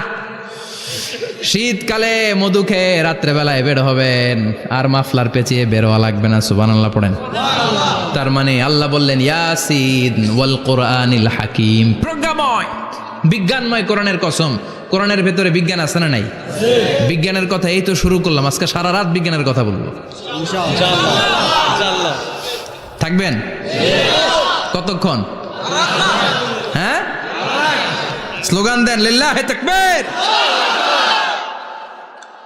এরপরে আল্লাহ বললেন, গোলাম ওয়া ইন্না লাকুম ফিল আনআমি লাইবরা, প্রাণীকুলের দিকে নজর করে তাকাও। প্রাণীকুলের মধ্যে আমি তোমাদের জন্য নিদর্শন রেখেছি। নুসকিকুম মিম্মা ফি বুতুনিহি, এই প্রাণীকুলের পেট থেকে একটা চমৎকার জিনিস আমি বের করে দেই, এটার নাম হচ্ছে দুধ। এটা কি? দেখেন, একই আয়াতের মধ্যে আল্লাহ মধুর কথাও বললেন, আবার দুধের কথাও বললেন। দুধটা কিভাবে হয়, উৎপন্ন হয়, মধু কেমনে হয়, ইঞ্চি ইঞ্চি কথা এই কোরআনের ভেতরে তুলে ধরলেন কে? আল্লাহ বললেন, মিমবাইনি ফারসিউ ওয়াদামিল লাবানা, গোবর আর রক্তের মাঝখান দিয়ে আমি দুধ বের করি। সুবহানাল্লাহ পড়েন। আমরা যাই এই গাভীর ওলান টানা শুরু করি সকালবেলা বিসমিল্লাহ বলে, কিন্তু কেমনে যে এটা আসে ওইদিকে নজর নাই। ডাকাত বিসমিল্লাহ বলে শুরু করে না, দুধ খাই আলহামদুলিল্লাহ পড়েন, আছে না নাই? আল্লাহ বলেন মেকানিজমটা শোনো, কেমনে আমি খাওয়াই। আল্লাহ বললেন, মিমবাইনি ফারসিউ ওয়াদামিল লাবানা, গোবর আর রক্তের মাঝখান দিয়ে আমি দুধ বের করে দেই। সুবহানাল্লাহ। গরু যে ঘাস খায়, এই ঘাস থেকে রক্ত হয় আর গরুর গোবর হয়। পেটের একদিকে থাকে গোবর, আরেক দিকে থাকে রক্ত। রক্ত দুর্গন্ধ, গোবরও দুর্গন্ধ। রক্তও নাপাক, গোবরও নাপাক। এই দুই নাপাক আর দুর্গন্ধের মাঝখান দিয়ে সুগন্ধযুক্ত দুধ বের করে দেয় কে? আল্লাহ বললেন, মিমবাইনি ফারসিউ ওয়াদামিল লাবানা, গরু যে খাবারগুলো খায় ওই খাবারের এক পাশ দিয়ে গোবর হয়ে যায় আর এক পাশ দিয়ে রক্ত হয়ে যায়, মাঝখান দিয়ে দুধ বের করে দেয় কে?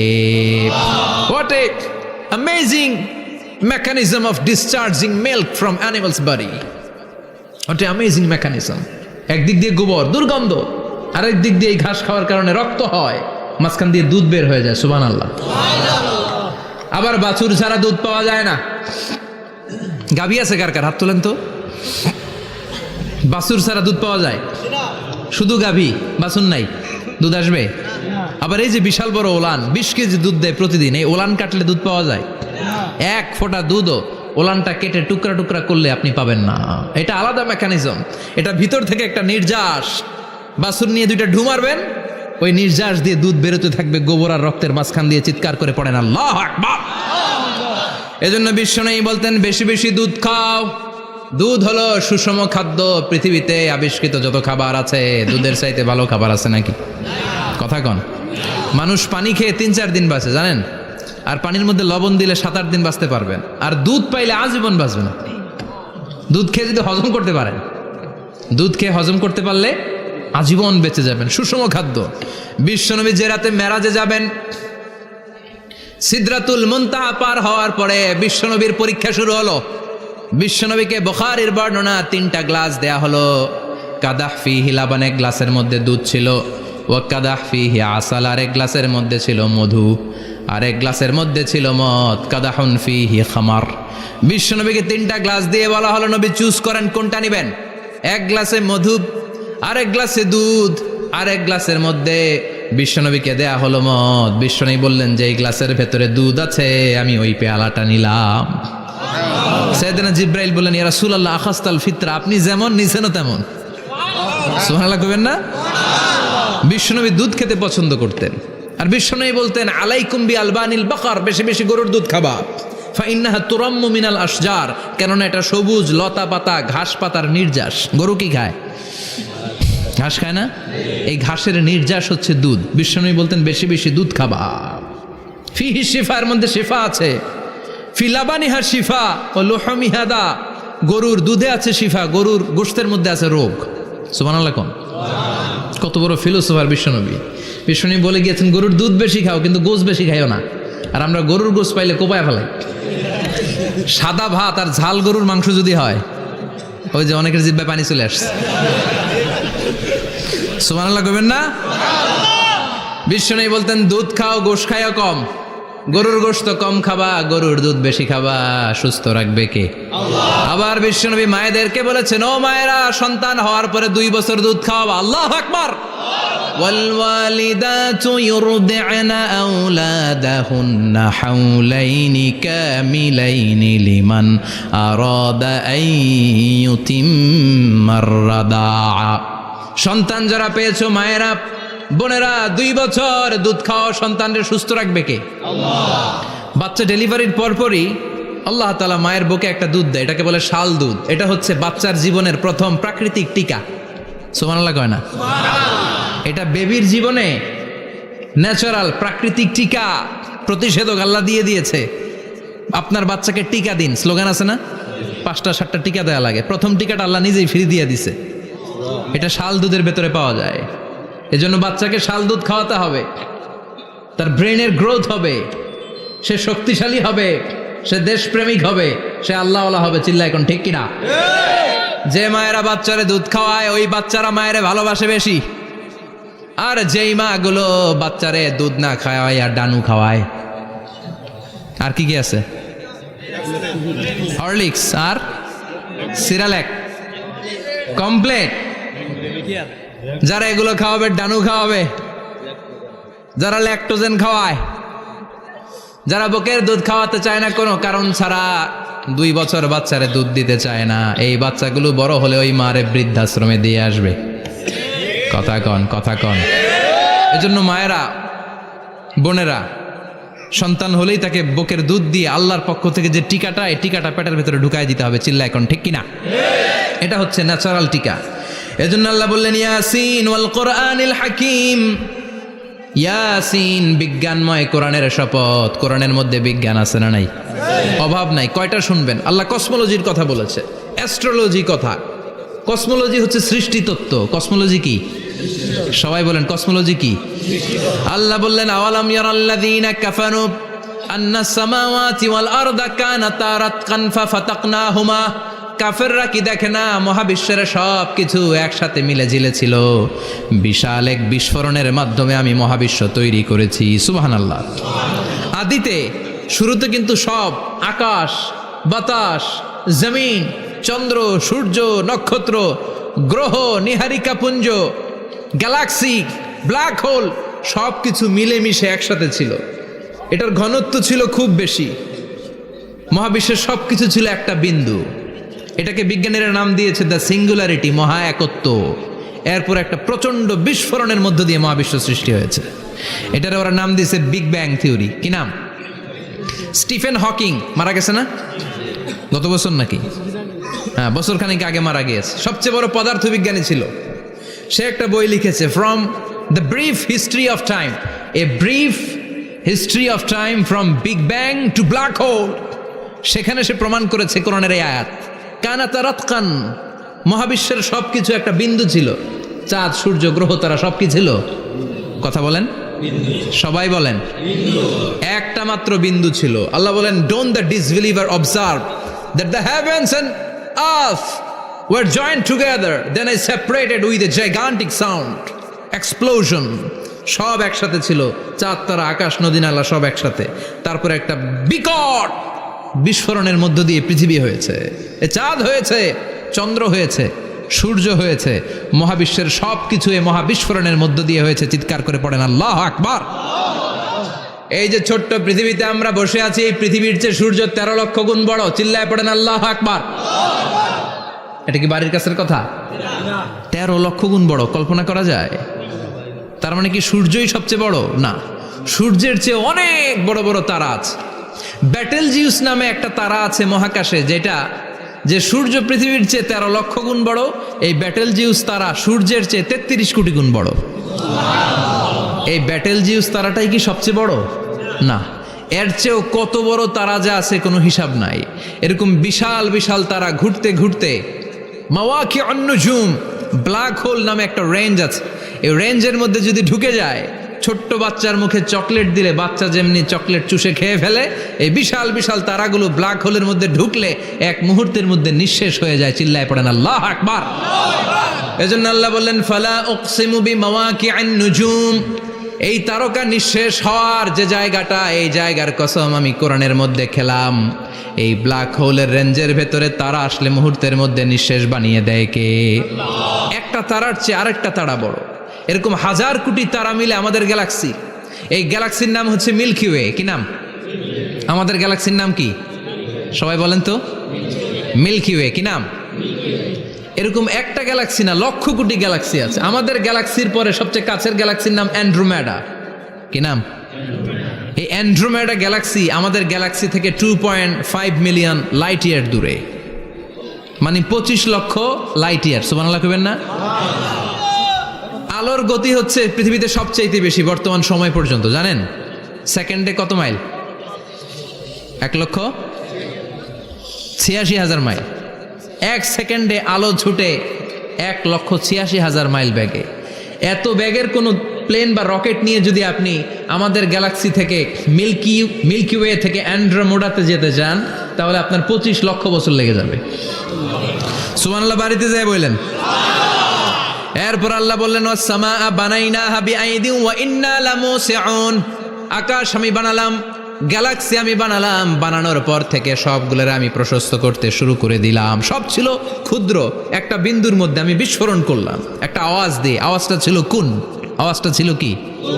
জোরে কন, আবার কন। কুন ফায়া ইন্নামা আমরুহু ইযা আরাদা শাইআন আন ইয়াকুলা লাহু কুন ফায়াকুন। আল্লাহ যখন কিছু করতে চান শুধু বলেন কুন, শুধু বলেন বি। কুন মানে বি, ইট ওয়াজ, এটা হয়ে যায়। হাও বলতে দেরি। এই মহাবিস্ফোরণের নেপথ্যে যে শব্দটা ছিল সেটা ছিল কুন। সেটা ছিল কি? আল্লাহ কুন বলতে দেরি, মুহূর্তের মধ্যে বিগ ব্যাং, বিশাল এক্সপ্লোশন। তারপর থেকে মহাবিশ্ব ছড়াচ্ছে। আল্লাহ বলছেন এই কোরআনের ভেতরে বলে দিয়েছেন, ওয়া ইন্না লামুসিউন, আমি এই মহাবিশ্বকে, এই গোটা ইউনিভার্সকে আমি প্রতিনিয়ত সম্প্রসারিত করছি। প্রতিনিয়ত এটা বড় হচ্ছে, সম্প্রসারিত হচ্ছে। চিল্লায় বলেন আল্লাহু আকবার। আজ থেকে মাত্র 20 বছর আগে এটা তারা আবিষ্কার করেছে। এটা কোন সাল? 2000। 20 বছর পেছনে গেলে কত? 1998, তাই না? এই 1998 সালে তারা আবিষ্কার করেছে সুপারনোভা কসমোলজি প্রজেক্ট।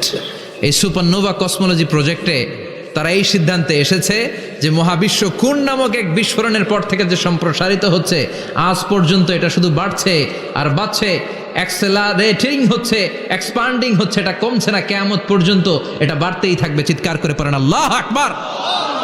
এজন্য আল্লাহ বললেন ইয়াসিন ওয়াল কোরআনিল হাকিম, বিজ্ঞানময় প্রজ্ঞাময় কোরআনের শপথ। এই কোরআনের ভেতরে আমি কসমোলজির কথা বলেছি, অ্যাস্ট্রোলজির কথা বলেছি, জিওলজির কথা বলেছি, ফিজিক্সের কথাও বলেছি। সুবহানাল্লাহ।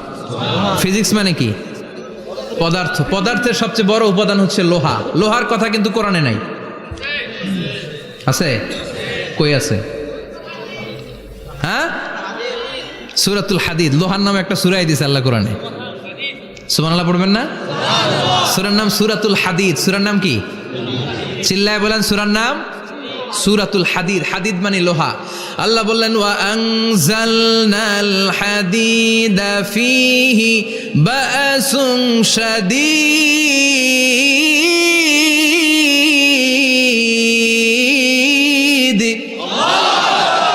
ওয়া আনজালনাল হাদিদ ফীহি বাসুন শাদীদ, আমি লোহা নাজিল করলাম আর লোহার ভেতরে আমি ভয়ঙ্কর শক্তি ঢুকাইয়া দিলাম। সুবহানাল্লাহ।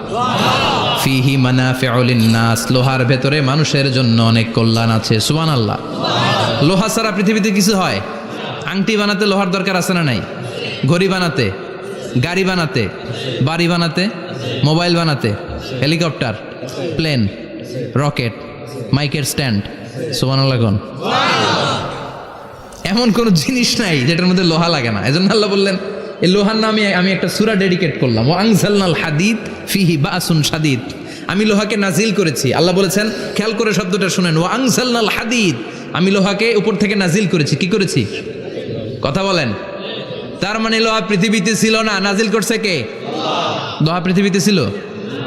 পৃথিবীতে ছিল? পৃথিবীতে থাকলে নাজিল করবেন কেন? এই যে কোরআনটা পৃথিবীতে আগে ছিল, নাজিল করছে কে? কোন ফেরেশতাকে দিয়ে?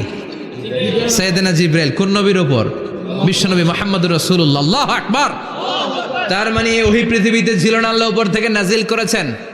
নুজুল মানে উপর থেকে নিচের দিকে আসা। এই নুজুল শব্দ ব্যবহার করে আল্লাহ বললেন ওয়া আনজালনাল হাদিদ, লোহাকে আমি নাজিল করেছি। তার মানে লোহা পৃথিবীর উপাদান নয়, লোহা এসেছে উপর থেকে। কোন সুবহানাল্লাহ। বিজ্ঞানীরা, পদার্থবিদ যারা গবেষণা করে এটাই পেয়েছেন, লোহা আসলে পৃথিবীর না। লোহা পৃথিবীতে উৎপাদন করা হয় নাই। লোহার যে মলিকিউল, অণু আছে, লোহার একটা অণু তৈরি করার মতো ক্ষমতা পৃথিবীর নাই। ইভেন এই সৌরজগতের কোনো কিছু নাই। সূর্যের তাপেও লোহা তৈরি হতে পারে? লোহার ছোট্ট একটা অণু তৈরি করতে কমপক্ষে 1 কোটি ডিগ্রি সেলসিয়াস তাপের প্রয়োজন হয়। তার মানে এটা পৃথিবীর কোনো উপাদান নয়, এটা আনজালনাল হাদিদ। আল্লাহ বলেন মহাবিস্ফোরণের কারণে গলিত অন্য কোনো তারার ভেতর থেকে লোহার উপাদান আমি পৃথিবীর ভেতরে এনে ঢুকিয়ে দিয়েছি। তার মানে পদার্থের কথা কোরআনে আছে না নাই? সুবহানাল্লাহ কইবেন না? এরপরে বায়োলজির কথা আছে না নাই? বায়োলজিক্যাল অ্যাসপেক্ট অফ মাউন্টেন্স, কেমন করে পাহাড়ি রেঞ্জ তৈরি হলো, আছে না নাই? ওয়াজআলনাল জিবালা আওতাদা, পাহাড়কে আমি পেরেক মেরে দিয়েছি। অমিয়া কাঠের ভেতরে যখন পেরেক মারেন, পেরেকের বেশিরভাগ অংশ কাঠের ভেতরে ঢুকে যায়, উপরে দেখা যায় সামান্য, ঠিক কিনা? তো লোহা যদি আল্লাহ পেরেক মারেন, উপরে যা দেখা যায় এটা সামান্য, আসল পাহাড় তো মাটির নিচে। সুবহানাল্লাহ কইবেন না? আসল পাহাড় কোথায়? পেরেক যদি কাঠের মধ্যে ঢুকিয়ে দেন, পুরো পেরেকটা কাঠে ঢুকে যায় না, উপরে দেখা যায় কদ্দুর? সামান্য। পাহাড়ের যা আপনি দেখেন এটা তো পেরেকের মাথা, পুরো পাহাড়টা আল্লাহ জামিনের ভেতরে গেড়ে দিয়েছেন। চিল্লায় পড়েন আল্লাহু আকবার। আবার আল্লাহ বললেন অমিনাল জিবালি জুদাদুম বিদু ওয়া হুমরুম মুখতালিফুন আলওয়ানু, আছে না নাই? ওয়া গারাবিবু সুদ, আল্লাহ বলেন নানা রঙের পাহাড় পর্বত মহাবিশ্বে আমি তৈরি করেছি। কোন পাহাড় হচ্ছে রক্তিম বর্ণের, কোন পাহাড়কে বানিয়েছি আমি কৃষ্ণ বর্ণের, কোন পাহাড়কে বানিয়েছি আমি শুভ্র বর্ণের, কোন পাহাড়ের রং কালো, কোনটা সাদা, কোনটা নীল, আছে না নাই? মহাবিশ্ব যখন তৈরি হয়েছে, পৃথিবীর মধ্যে 7টা টেকটনিক প্লেট তৈরি হয়েছে। 7 tectonic plates create the mountain range on earth. পৃথিবীতে এই পাহাড় তৈরির কারণ হচ্ছে 7টা প্লেট, এগুলোরে 7 টেকটনিক প্লেট বলে।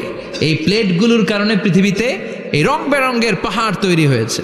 কত রঙের যে পাহাড় আছে। আরব বিশ্বে পাথরের পাহাড়, বাংলাদেশে মাটির পাহাড়, ব্রুনাই, সিঙ্গাপুর, ইন্দোনেশিয়াতে যদি যান আরেক ধরনের পাহাড়।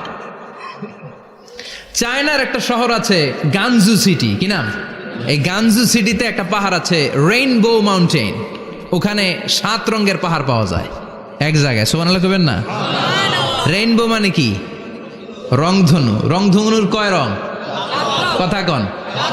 ছোটবেলা আমরা মুখস্থ রাখতাম বেনিয়া সহ কলা, বেতে বেগুনি, নিতে নীল, আতে আসমানি, শতে সাদা, হতে হলুদ, কতে কালো, লাতে লাল। সুবহানাল্লাহ নাই? মনে রাখার কি অসাধারণ পদ্ধতি। তো এই রেইনবো মাউন্টেন, রংধনুর 7 রঙের পাহাড় এক জায়গায় পাওয়া যায়। এখানে সাদা পাহাড়, এখানে সবুজ পাহাড়, এখানে নীল পাহাড়, ওখানে লাল পাহাড়, এখানে কালো পাহাড়। এই চায়নার গানজু সিটিতে আল্লাহ তাআলা 7 রঙের পাহাড় এক জায়গায় রেখেছেন। চিৎকার করে বলেন আল্লাহু আকবার। তার মানে বায়োলজির কথাও কোরআনের ভেতরে আছে না নাই? এরপর আল্লাহ বললেন কেমন করে আকাশ থেকে আমি পানি নাজিল করে, এটাও কোরআনে আছে না নাই? আমরা ছোটবেলা পড়েছি ওয়াটার সাইকেল, হাইড্রোলজিক্যাল সাইকেল। কেমন করে সূর্যের তীব্র তাপ সাগর থেকে পানিকে জলীয় বাষ্প করে উপসে নেয়, উপরে নিয়ে সেটাকে পুঞ্জীভূত করে দেয়, ঘনীভূত করে দেয়, মেঘ হয়ে যায়, সেখান থেকে ঝিরিঝিরি ঝিরিঝিরি বৃষ্টি পড়ে, আছে না নাই? আর ওই বৃষ্টির গান আমরা গাই, এই বৃষ্টি ভেজা রাতে তুমি চলে যেও না। ওই বৃষ্টি পেয়ে আল্লাহর কাছে দোয়া করে না? বিশ্বনবী বলেন রহমতের বৃষ্টির নিচে দাঁড়িয়ে কেউ যদি হাত তুলে দোয়া করে, ওই দোয়া কবুল করে কে? আল্লাহ। আবার আকাশের মধ্যে মেঘের ঘনঘটা দেখলে বিশ্বনবী পেরেশান হয়ে যেতেন, হয়রান হয়ে যেতেন, আর আল্লাহর কাছে বলতেন আল্লাহ এই মেঘ দিয়ে তুমি আমাদেরকে আযাব দিও না, তুমি আমাদেরকে গজব দিও না, তুমি আমাদেরকে শেষ করে দিও না, এই মেঘ থেকে তুমি আমাদেরকে রহমতের বৃষ্টি দাও। পড়ে না আমিন। বৃষ্টি দেখলে বিষ্ণু বলতেন আল্লাহুম্মা সাইয়িবান নাফিআ, ইয়া গাউসু আগিসনা গাউসান মুগীসান মারিআন মারিআন নাফিআন গায়রা দার আজিলান গায়রা আজিল। হে আল্লাহ এই বৃষ্টি থেকে তুমি ঠান্ডা রহমতের পানি দাও। কি দাও? আল্লাহ মেঘে দে পানি দে, ছায়া দে রে তুহু, আল্লাহ মেঘে দে। পড়েন পড়েন, আল্লাহ মেঘে দে পানি দে, ছায়া দে রে তুহু, আল্লাহ মেঘে দে। এই ওয়াটার সাইকেলের কথা আল্লাহ বলেছেন। আলাম তারা আন্নাল্লাহ ইউসজি সাহাবান। কাফের নাস্তিক যেগুলো সমাজের আবর্জনা খড়কুটা, ওরা কি দেখে না কেমন করে আমি বাতাসকে জলীয় বাষ্প করে আকাশে তুলি, বায়ুমণ্ডলে নিয়ে যাই, সুম্মা ইউআল্লিফু বাইনাহুম, জলীয় বাষ্পগুলারে তখন আমি ঘনীভূত করি, সুম্মা ইয়াজআলুহু রুকামান, এরপরে আমি মেঘে পরিণত করি, ফাতারাল ওয়াদকা ইয়াখরুজু মিন খিলালিহি, তারপর মেঘের ভেতর থেকে ঝিরিঝিরি ঝিরিঝিরি বৃষ্টি নাজিল করে কে? আবার আল্লাহ বললেন পানি থেকে আমি পৃথিবীর সব প্রাণগুলারে বানালাম, ওয়াজআলনা মিনাল মাই কুল্লা শাইইন হাইয়া ফালা ইয়াকিলুন, পানির ভেতরে থেকে সব প্রাণের উৎপত্তি পৃথিবীর মধ্যে ঘটিয়ে দিয়েছে কে? বিজ্ঞানীরা স্বীকার করেছে পৃথিবীতে যত প্রাণ পাওয়া যায়, যত প্রাণের ব্লুপ্রিন্ট পাওয়া যায়, সব এসেছে পানি থেকে। চিৎকার করে বলেন কোত্থেকে? পানি নাই তো প্রাণ নাই, পানিও আছে প্রাণও আছে। কোন সুবহানাল্লাহ। বিজ্ঞানীদের ধারণা, তারা ধারণা করে বলেছে পৃথিবীর প্রথম প্রাণের নাম হচ্ছে অ্যামিবা। কি নাম? ওরা বলেছে এটা এককোষী জীব, it's a very small unicellular organism found ever in the world. পৃথিবীতে পাওয়া প্রথম এককোষী প্রাণীর নাম হচ্ছে অ্যামিবা। এটা এসেছে শৈবালের মতো, এরপরে জুপ্লাংটন, ফাইটোপ্লাংটন, ব্যাকটেরিও প্লাংটন, একটার পর একটা স্পিসিজ প্রজাতি পৃথিবীতে ডেভেলপ করেছে। কোন সুবহানাল্লাহ। এই পানির কথা কোরআনের ভেতরে বলে দিল কে? এই জন্য আল্লাহ বললেন ওয়াল কোরআনিল হাকিম, বিজ্ঞানময় কোরআনের শপথ। এই কোরআনটা বিজ্ঞানের ঠাসা, এই কোরআন আশ্চর্যের শেষ নাই, এই কোরআন কোনোদিন পুরাতন হয় না। এই কোরআনের ভেতরে আল্লাহ দিয়েছেন হেদায়েতের মশাল, আর কোরআনটাকে বানিয়েছেন বিজ্ঞানের সুউচ্চ মিনার। জোরে কোন সুবহানাল্লাহ। তার মানে কোরআনে আমরা কি পেলাম? দুধের কথা পেলাম, মধুর কথা পেলাম, কিভাবে ডায়েট করবেন সেটা আমরা পেলাম, আমরা কসমোলজি পেলাম, অ্যাস্ট্রোলজি পেলাম, বায়োলজি পেলাম, ফিজিক্স পেলাম, ওয়াটার সাইকেল পেলাম। এবার পাতালপুরীর কথার দরকার আছে না নাই? পৃথিবীর একেবারে গভীরতম গভীরে কি আছে এটা কিন্তু কোরআনে নাই, আছে। পৃথিবীর মাঝখানে যে উত্তপ্ত লাভা আর আগুন, এটা আপনারা জানেন? পৃথিবীর উপর দিয়ে আমরা ঠান্ডা পৃথিবীতে ঘুরে বেড়াই, কিন্তু এর ভিতরে কিন্তু আগুন, লাভা। আল্লাহ কোরআনের মধ্যে ফুটন্ত টকবগে সাগরের কসম খেয়েছেন। আল্লাহ বলেছেন ওয়াল বাহারিল মাসজুর,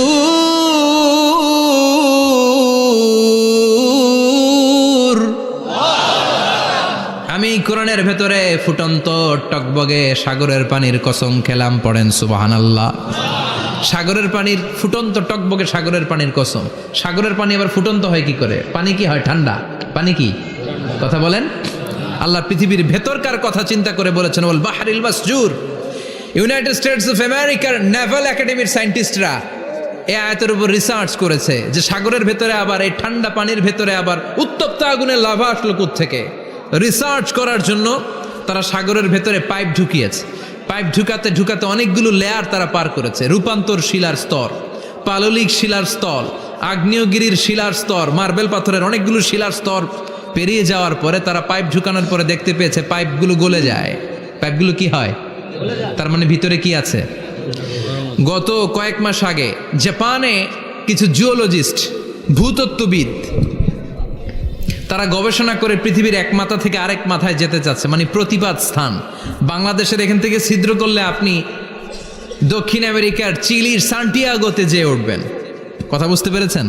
তার মানে বাংলাদেশের প্রতিপাদ স্থান হচ্ছে দক্ষিণ সাউথ আমেরিকার চিলির সান্টিয়াগো।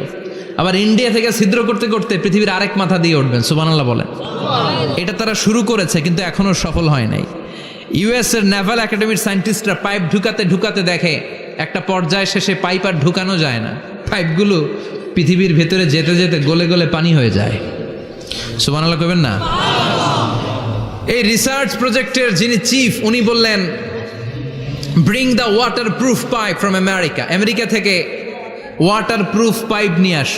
আমার এমন পাইপ লাগবে গবেষণা করার জন্য যে পাইপ আগুনে জ্বলে না। ওয়াটার প্রুফের মধ্যে আগুন লাগালে আগুন ধরবে? বুলেট প্রুফে বুলেট মারলে বুলেট ঢুকবে? মাননীয় প্রধানমন্ত্রী শেখ হাসিনা যে গাড়িতে করে চড়ে, এটা বুলেট প্রুফ কার? গুলি মারলে ঢুকবে? আবার গুলি মারতে যায় না, 14 গোষ্ঠী উদ্ধার করে ছাড়বে আপনার, খবরদার।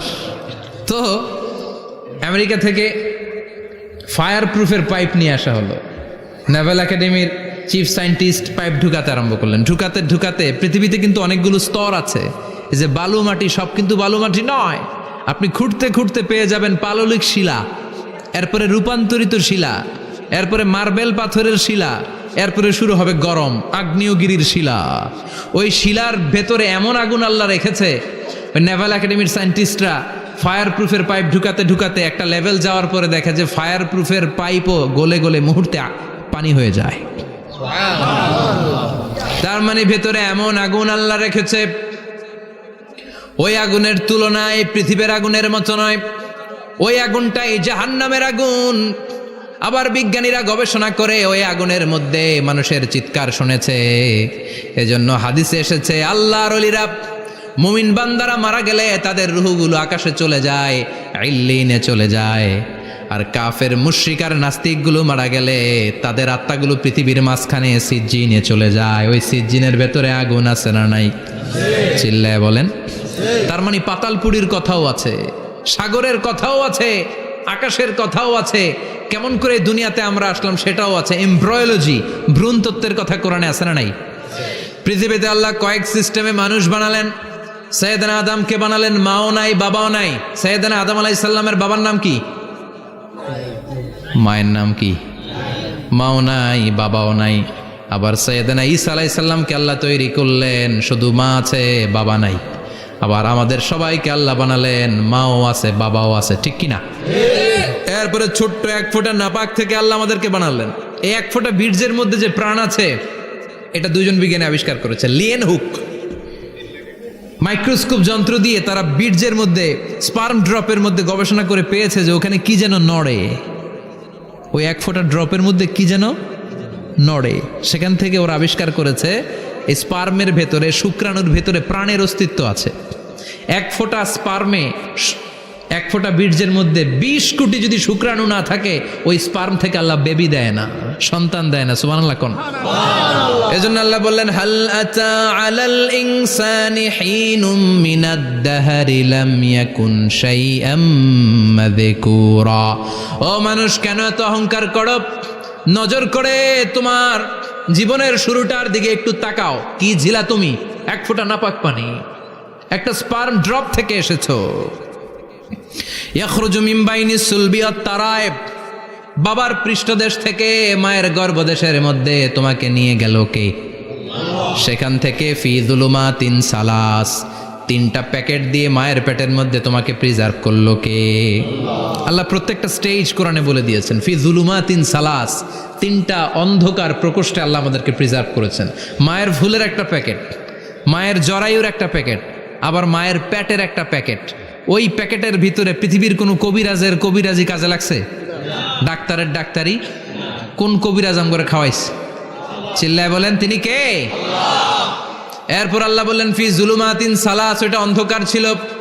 যেই টেম্পারেচারে রাখলে তুমি সুস্থ থাকবা, যেই টেম্পারেচারে রাখলে তুমি আস্তে আস্তে বড় হতে পারবা, সেখানে আমি রাখলাম। সেখান থেকে আমরা হয়ে গেলাম জিমেট, সেখান থেকে জাইগট, তারপরে ইমব্রয়ো, তারপরে ফেইটাস, ল্যাটার স্টেজ।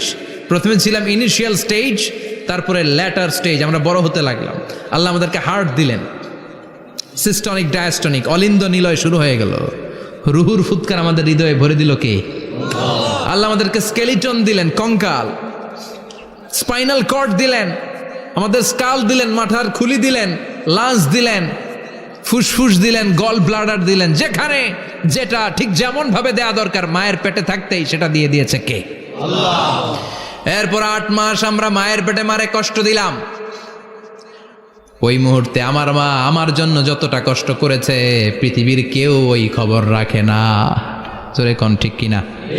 বোঝা হয়ে গিয়েছিলাম, একটা বস্তা। আমরা প্রত্যেকে মায়ের পেটে ছিলাম একটা কি এই বস্তা নিয়ে আমার মা খেতে যেত, ঘুমাতে যেত। এই বস্তাটা পেটে করে আমার মা রান্নাঘরে রান্না করত, একদিনও রান্না বন্ধ হয় নাই। এই বস্তাটা নিয়ে আমার মা টয়লেটে যেয়ে বসতে পারতো না। 8 মাস এরকম কষ্ট করেছে। এজন্য মায়ের মনে কষ্ট দিলে আল্লাহর আরশ কেঁপে যায়। মায়ের কাছ থেকে দোয়া নেওয়ার দরকার আছে না নাই? মায়ের মনে কষ্ট দিবেন? মায়ের সাথে বেয়াদবি করবা কেউ? মায়ের থেকে দোয়া নেওয়ার দরকার আছে না নাই? মা যার নাই সে জানে মা না থাকার কি জ্বালা। চিল্লা এখন ঠিক কিনা? যখন রাত্রি নিঝুম, এই চোখে ঘুম, একলা শূন্য ঘরে, তোমায় মনে পড়ে মাগো, তোমায় মনে পড়ে।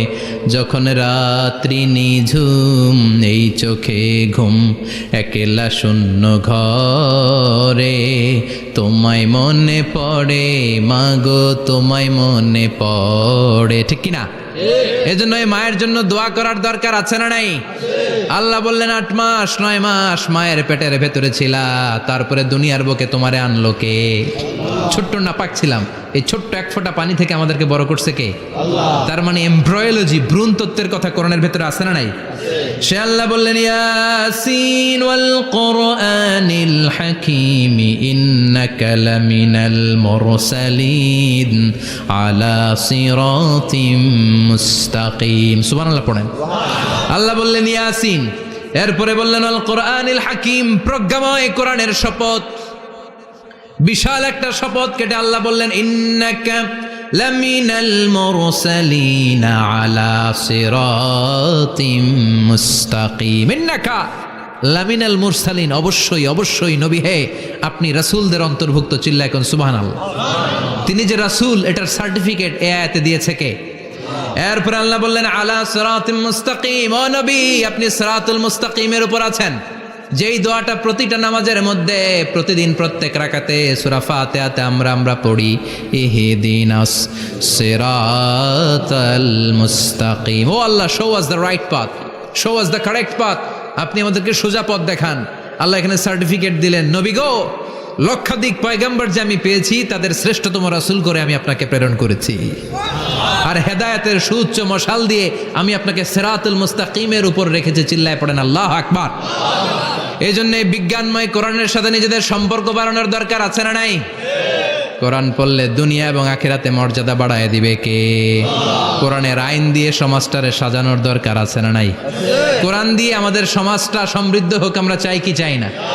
কোরআন দিয়ে আমার সংসদ ভবন চলুক, আমার 300 জন মেম্বার অফ দ্য পার্লামেন্ট কোরআনের আয়াত দিয়ে সংসদে কথা বলুক আমরা চাই কি চাই না? আমাদের মিলিটারিগুলো কোরআনের আওতায় চলুক, আমাদের দেশটা কোরআন দিয়ে চলুক। আমার লাল সবুজের পতাকা সংসদ ভবনের এক পাশে, আর কালেমার লা ইলাহা ইল্লাল্লাহর পতাকা আরেক পাশে পতপত করে উড়বে, আমরা চাই কি চাই না? সেজন্য কোরআনের সাথে আমাদের সম্পর্ক বাড়াতে হবে, নিজে কোরআন পড়তে হবে, কোরআন বুঝতে হবে, কোরআনের উপর আমল করতে হবে। রাজি আছেন তো? এটাই হচ্ছে সূরাতু ইয়াসিনের শিক্ষা। আল্লাহ আমাদের সবাইকে কথাগুলো বুঝার ও আমল করার তৌফিক দান করুক। আমরা পড়ি আমিন। আরো জোরে পড়েন আমিন। যতগুলো কথা বললাম কোরআন থেকে আলোকিত করার জন্য আল্লাহ তাআলা যে মেসেজগুলো আমাদেরকে কোরআনের ভেতরে দিয়েছে, এই মেসেজ থেকে আমরা যেন নিজেদেরকে, সমাজকে আলোকিত করতে পারি। আল্লাহ তুমি তৌফিক দাও। আরো জোরে পড়েন আমিন। সুবহানাকাল্লাহুম্মা বিহামদিকা আশহাদু আল্লা ইলাহা ইল্লা আনতা আস্তাগফিরুকা ওয়া আতুবু ইলাইক।